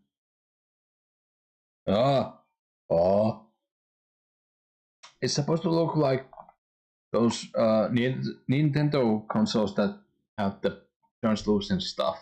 You're supposed to see through it, but you're not supposed to see it, like, the main components, because they don't have the time to actually model everything in there. It looks really cheap and flimsy, honestly, like something you'd see on a water gun from Walmart, so it's kind of jarring how it looks in comparison to the rest of the gun. Overall, this gun design... Again, you're not really supposed to see it that much in the game, that part. ...is very... Actually, like, what the fuck was that gameplay? I know I'm not that good of a gamer, but like, how it looks in comparison to the rest of the gun. Overall, this gun design is very silly and completely unnecessary. Holy shit, my dude. If you really want a GigaChad hand cannon that shoots big rifle rounds that has a 5-round capacity, then your best bet is to go with a revolver design like the BFR or the 500 Magnum. Trying to shove a full-size rifle round into a semi-automatic pistol, then giving it a...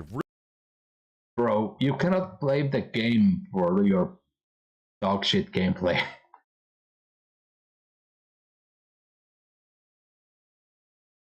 This gun is actually like pretty good when you actually are in the game.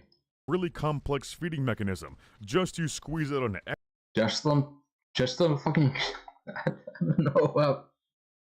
I don't know how this guy does it. Extra inch of barrel length is completely absurd. If I was being 100% serious, this gun would go in the F tier. But it's so stupid and impractical, so over the top and ridiculous, that it's actually hilarious. You gotta be a real GigaChad like Johnny Silverhand to wield a gun this shitty. So you know what? Again, this was asked by John Silverhand to be made. It's a custom gun for a custom person. I'll put the 3516 in S tier. Best gun in the game, hands down. Now for something a little more humble, we have the M10AF Lexington, which is a 9mm machine pistol. On the surface, it may look like a futuristic Glock, but it functions more like a Ruger. It doesn't have a moving slide like most modern pistols. The only part that moves is the bolt, and the charging handle is on the rear end of it. What makes this gun especially interesting is that it's a full auto machine pistol, but with a really slow fire rate. It chugs along at about 500 rounds per minute, which is not very characteristic for a machine pistol. You see, real machine pistols tend to have really high fire rates, usually over 1,000 rounds per minute, because they have really light slides, or bolts. And to put it simply, a lighter bolt means that the gun is going to cycle faster. So, if you want to slow down the cyclic rate, then you have to make the bolt heavier, much like with what's seen on the Uzi. It has a heavy telescoping bolt, so it shoots relatively slow at 600 rounds per minute. On the other hand, you have the Micro Uzi, which is basically the same gun, but it's much smaller and lighter, so it has double the fire rate at 1,200 rounds per minute. With the Lexington, well, this bolt don't look too heavy. It's also skeletonized, which would make it even lighter. The thing you could use to make it But heavier is just making the spring heavier, you know? So in reality, this thing would easily shoot over 1,000 rounds per minute. You know, this guy, that's another thing about this guy. He will say a statement like this, and it's like, no. Which would make it even lighter. So in reality, this thing would easily shoot over 1,000 rounds per minute. I guess This thing doesn't exist in reality. You don't know how it would actually shoot.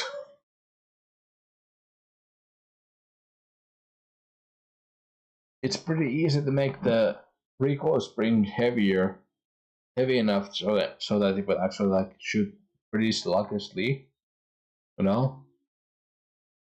But no, this guy's like, I know about everything, so I'm going to do this. I'm gonna say this thing because it's a really thing that thing exists. the developers slowed it down to make it more balanced in game, but you have to admit, it would be a lot more fun if they gave it a realistic fire rate. I also doubt that this magazine could hold 20 rounds of 9mm. It looks more like a 15 rounder, maybe 17. And again, what the hell is going on with all these damn trigger safeties? If you're using a machine pistol, then safety is the last thing you're worried about. What's especially goofy is how chunky. I mean, there's not that many like things about the 50. Hold on.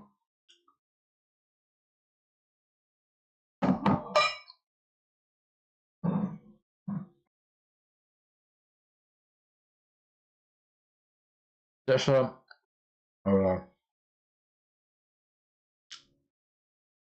trigger safety right there. That doesn't do anything to the pull of the trigger, unlike this guy says. You also have this thing right here, which seems to be a selective switch for single or full auto. You have this button right here that seems to be for taking off this part of the gun if you want. And there's this is the magazine release. So I guess this is supposed to be the safety switch.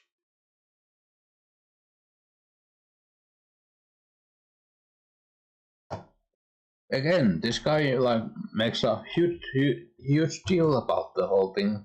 Machine pistol, then safety is the last thing you're worried about. What's especially goofy is how chunky the attachment rails are. Like, holy moly, these are not Picatinny rails. These are Pica Mega rails. So, good luck finding anything compatible with them. I also think. Again, like, you know, this thing, it's Cyberpunk 2077. One of the main things about this game is that there's hyper corporations and they decide what they do with their own stuff. So yeah, they don't have the standardized rail system because it doesn't make as much money.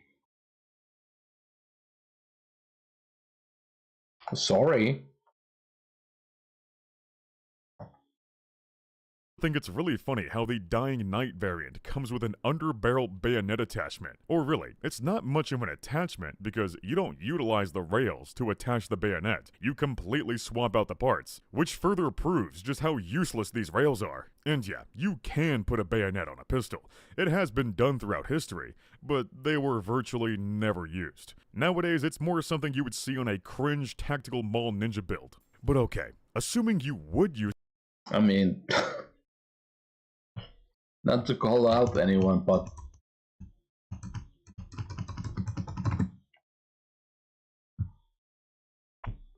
More something you would see on a cringe tactical. I feel like this is something that Brady would actually use.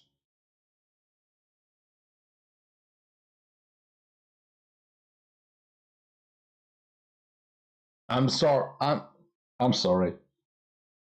This is the kind of this is the kind of guy that would actually like use something like this. Tactical mall ninja build. But okay, assuming you would use this bayonet, the melee animation in-game doesn't show your character stabbing with it. You still The animation shows the character shoving the gun at someone's face. do a pistol whip.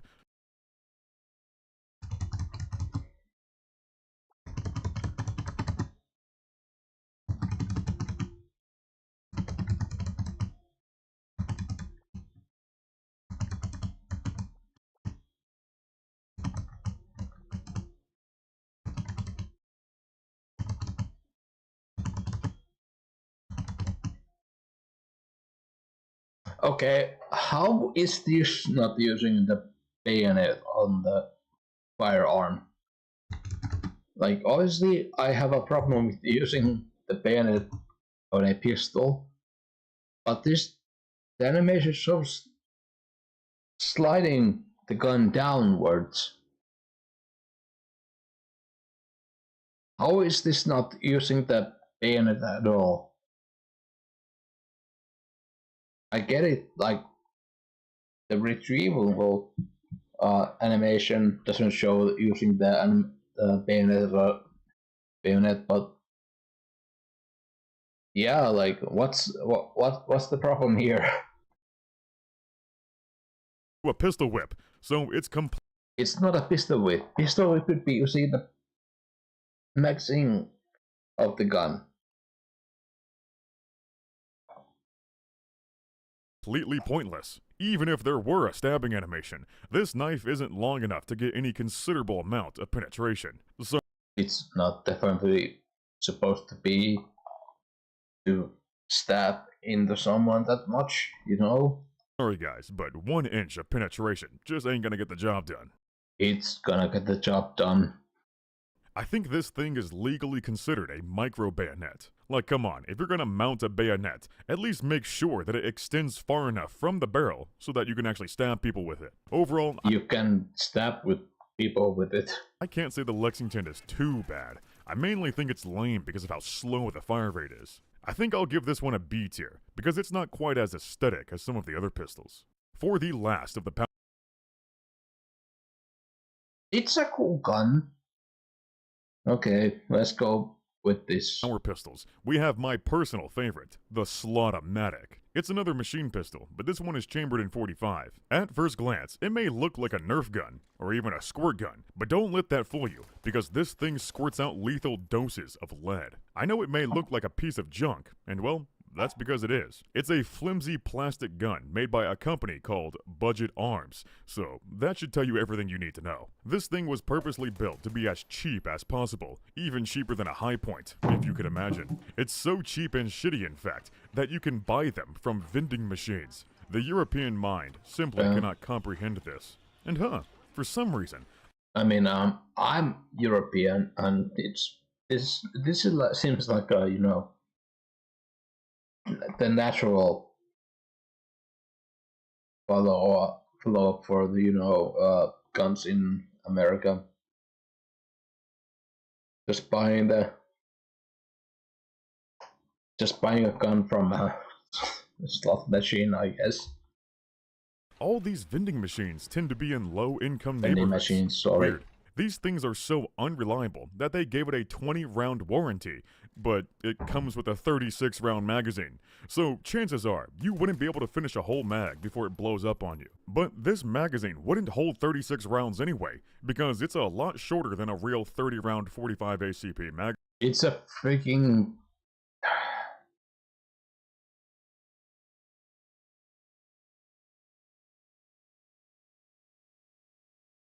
It's a fantasy magazine from Cyberpunk 2077. Magazine. It looks more like a 20-rounder, which means it would be in line with the warranty. Even if you do finish the whole magazine, the manufacturer heavily recommends that you never reload this gun. They say that you should throw it away and buy a new one, What a genius marketing strategy to get continuous sales. With all that being said, I do think they are exaggerating how terrible this gun design would be. The internal mechanism, the actual gun part of the gun, is still all metal, and it's based on open bolt machine guns like the MAC-10 and the Uzi, which are fairly simple and reliable designs. I mean, the Mac-10 is actually like a bad gun. It's reliable, but it's like, you know, it shoots too fast and it doesn't like do anything actually. If this thing for some reason had no metal parts, if every single part was plastic or 3D Again, you're not supposed to be. You're never supposed to see this part of the game. printed or whatever, then yeah. Looking at this is cheat. At that point, it would most certainly not last very long. But since it's still using all metal parts for the internal mechanism, then it really shouldn't be this fragile. A lot of modern firearms have metal interiors with polymer exteriors, and there's no issues with reliability, because modern polymers are quite strong and highly durable. So really, the main problem here is that they made the frame from the cheapest plastic they could possibly find. It's probably made from recycled plastic bags. If they would have made the frame from high-strength polymer, like a Glock for example, then there wouldn't be much of an issue. Besides the fact that it's shaped like a toy. But of course, the main idea behind this gun is to have the lowest price possible to appeal to the poorest demographic, which is pretty much everyone living in Night City. And besides, everything is disposable in Night City. Especially you. Also, if we're being real, the main reason why this gun is disposable... Okay, like... What's the deal with this guy? What is the thing? Disposable is because it's marketed towards criminals. In the description, it says that anyone, no matter their criminal background, should have access to a firearm. So yeah, they intentionally made a... If I do another one of these, then you're gonna see on the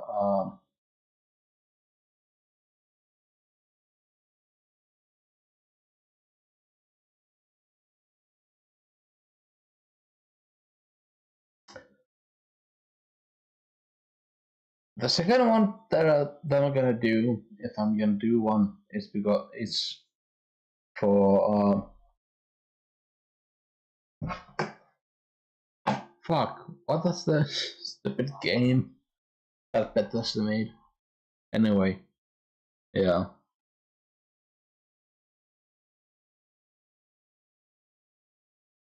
A disposable, untraceable crime gun. I have no clue what the gun laws are like in Night City, but they must be pretty darn lax if felons are allowed to buy firearms from vending machines. Night City is too based for its own good, it seems. So the lore behind this gun is pretty hilarious, and I can respect the developers for making an absolute meme gun just for the sake of a little bit of world building. So you know what? I'll put this piece of junk in S tier. It's goated, and I genuinely want one.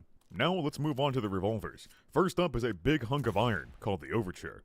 It's a very typical looking double-action revolver, but with a futuristic skin on it. This thing also has a gap in the trigger guard, much like the New from earlier, which again, is kind of silly and completely pointless. It must be really tricky to do a gunslinger spin move like that when there's a big gap in the trigger guard. I don't think they really thought... So I was taking a drink, but when you said that, hold on. To do a gunslinger spin move is kind of silly and completely pointless. It must be really tricky to do a gunslinger spin move like that when there's a big gap in the trigger guard.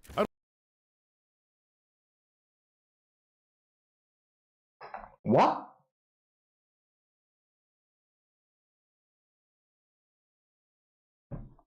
You can do a spin move with any kind of revolver. It doesn't. Yeah, the problem is that there's no. That doesn't do anything. I don't think they really thought this one through. The grip really sucks too. Like that will be doable for a revolver. It's not optimal, but if you want to spin your gun, then yeah, that works. You can make it work like that, you know? too. Instead of it being smooth and ergonomic, it has sharp angles, which would make it really uncomfortable to hold. The reload animation also fails to show your character operating the ejector rod. The shells just fall out by themselves, and you don't I mean, it's just the it's just uh, it's just there for stylizing the game. Also, it's eject fucking. just the shells. You eject the Also, it's fucking Cyberpunk 2077. There's no reason why it couldn't have some kind of an auto ejector in there, you know? whole cartridge, bullet included. So Also, you're not supposed to look at that. That's a. Hold on. Let me go back. don't eject just the shells. You eject the whole cartridge. Yeah, that's on the screen for like half a second. No one really cares about that shit. Bullet included. So I guess you never shot these bullets in the first place. Turns out you kill your enemies with pure imagination. Either that, or the whole game is just a faulty simulation that doesn't abide by the law. Or they just. The developers actually don't really care that much about details like that. Holy shit. Laws of reality. Another flaw with the reload is that every single round falls out, even if you only shot one. Probably because they don't fit snug in the cylinder in the first place.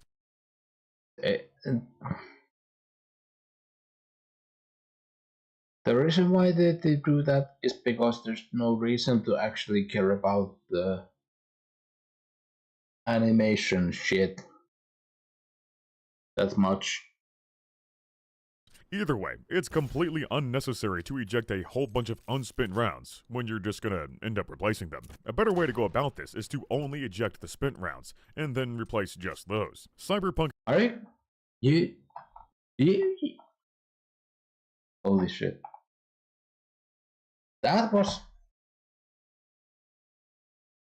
Call of Duty Modern Warfare right there.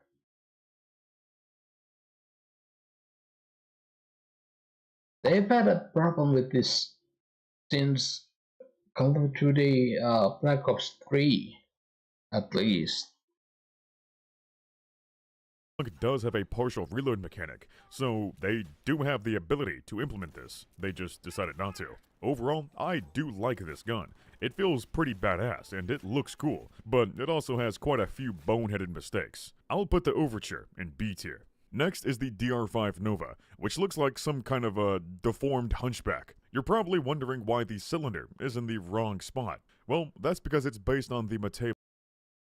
Yeah, this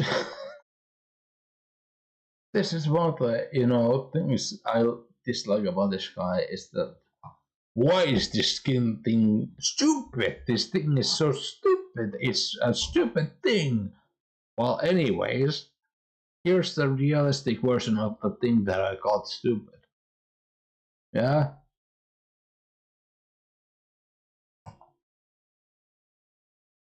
MTR8. You see, the whole reasoning for placing the cylinder so far down and up front is to lower the bore axis, which then reduces the recoil by having it more in line with your hand. Basically, a lower bore axis means the muzzle doesn't rise as much. This seems like a good idea. However, placing the cylinder this far up also means that the barrel is shortened, so it's like an anti-bullpup. You get less range and less velocity for the same overall weight and size. So the MTR8 never really caught on. It was too neat.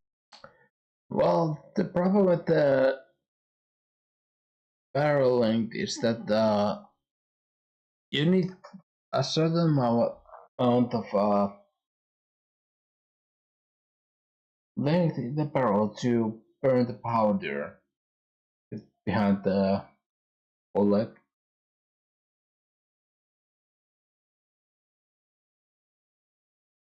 And having a short barrel like this makes the powder load go faster without giving any boost to the bullet.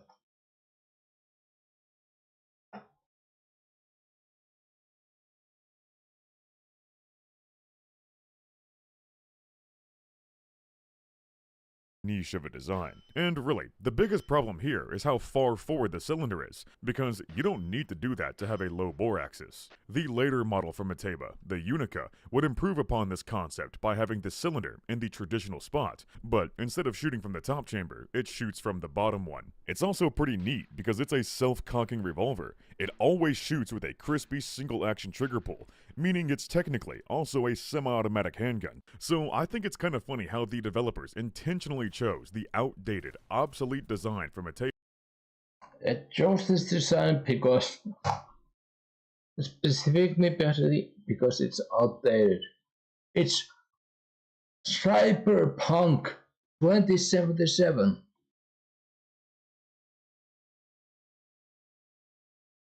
They chose this shit because it's outdated, but it also looks like it's also futuristic, you know. Oh my god.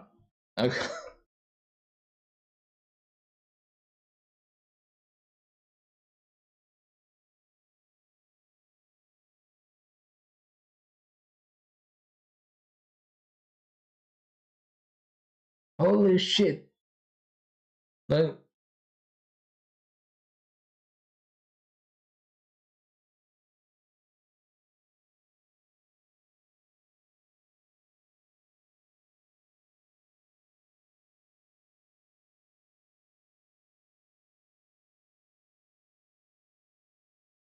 I'm gonna have to go to end my stream today.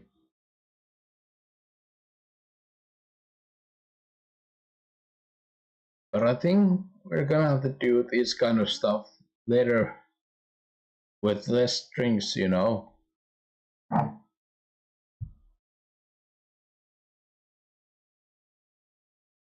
Because holy shit, this guy is a fucking idiot. If you know anything about guns, this guy is like it's so stupid. It's so stupid. You feel like this guy should be one of the people in the Black Mesa.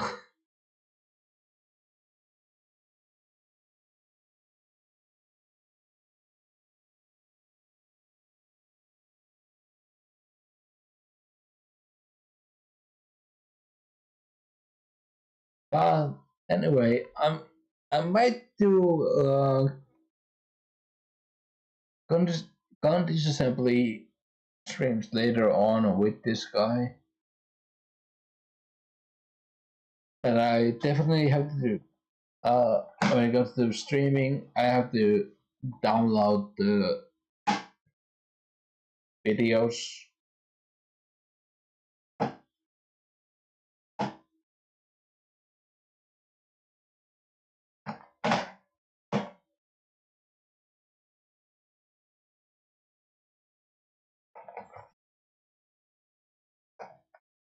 But it's awesome, you know. I have to go to ending soon. Rain. Yeah.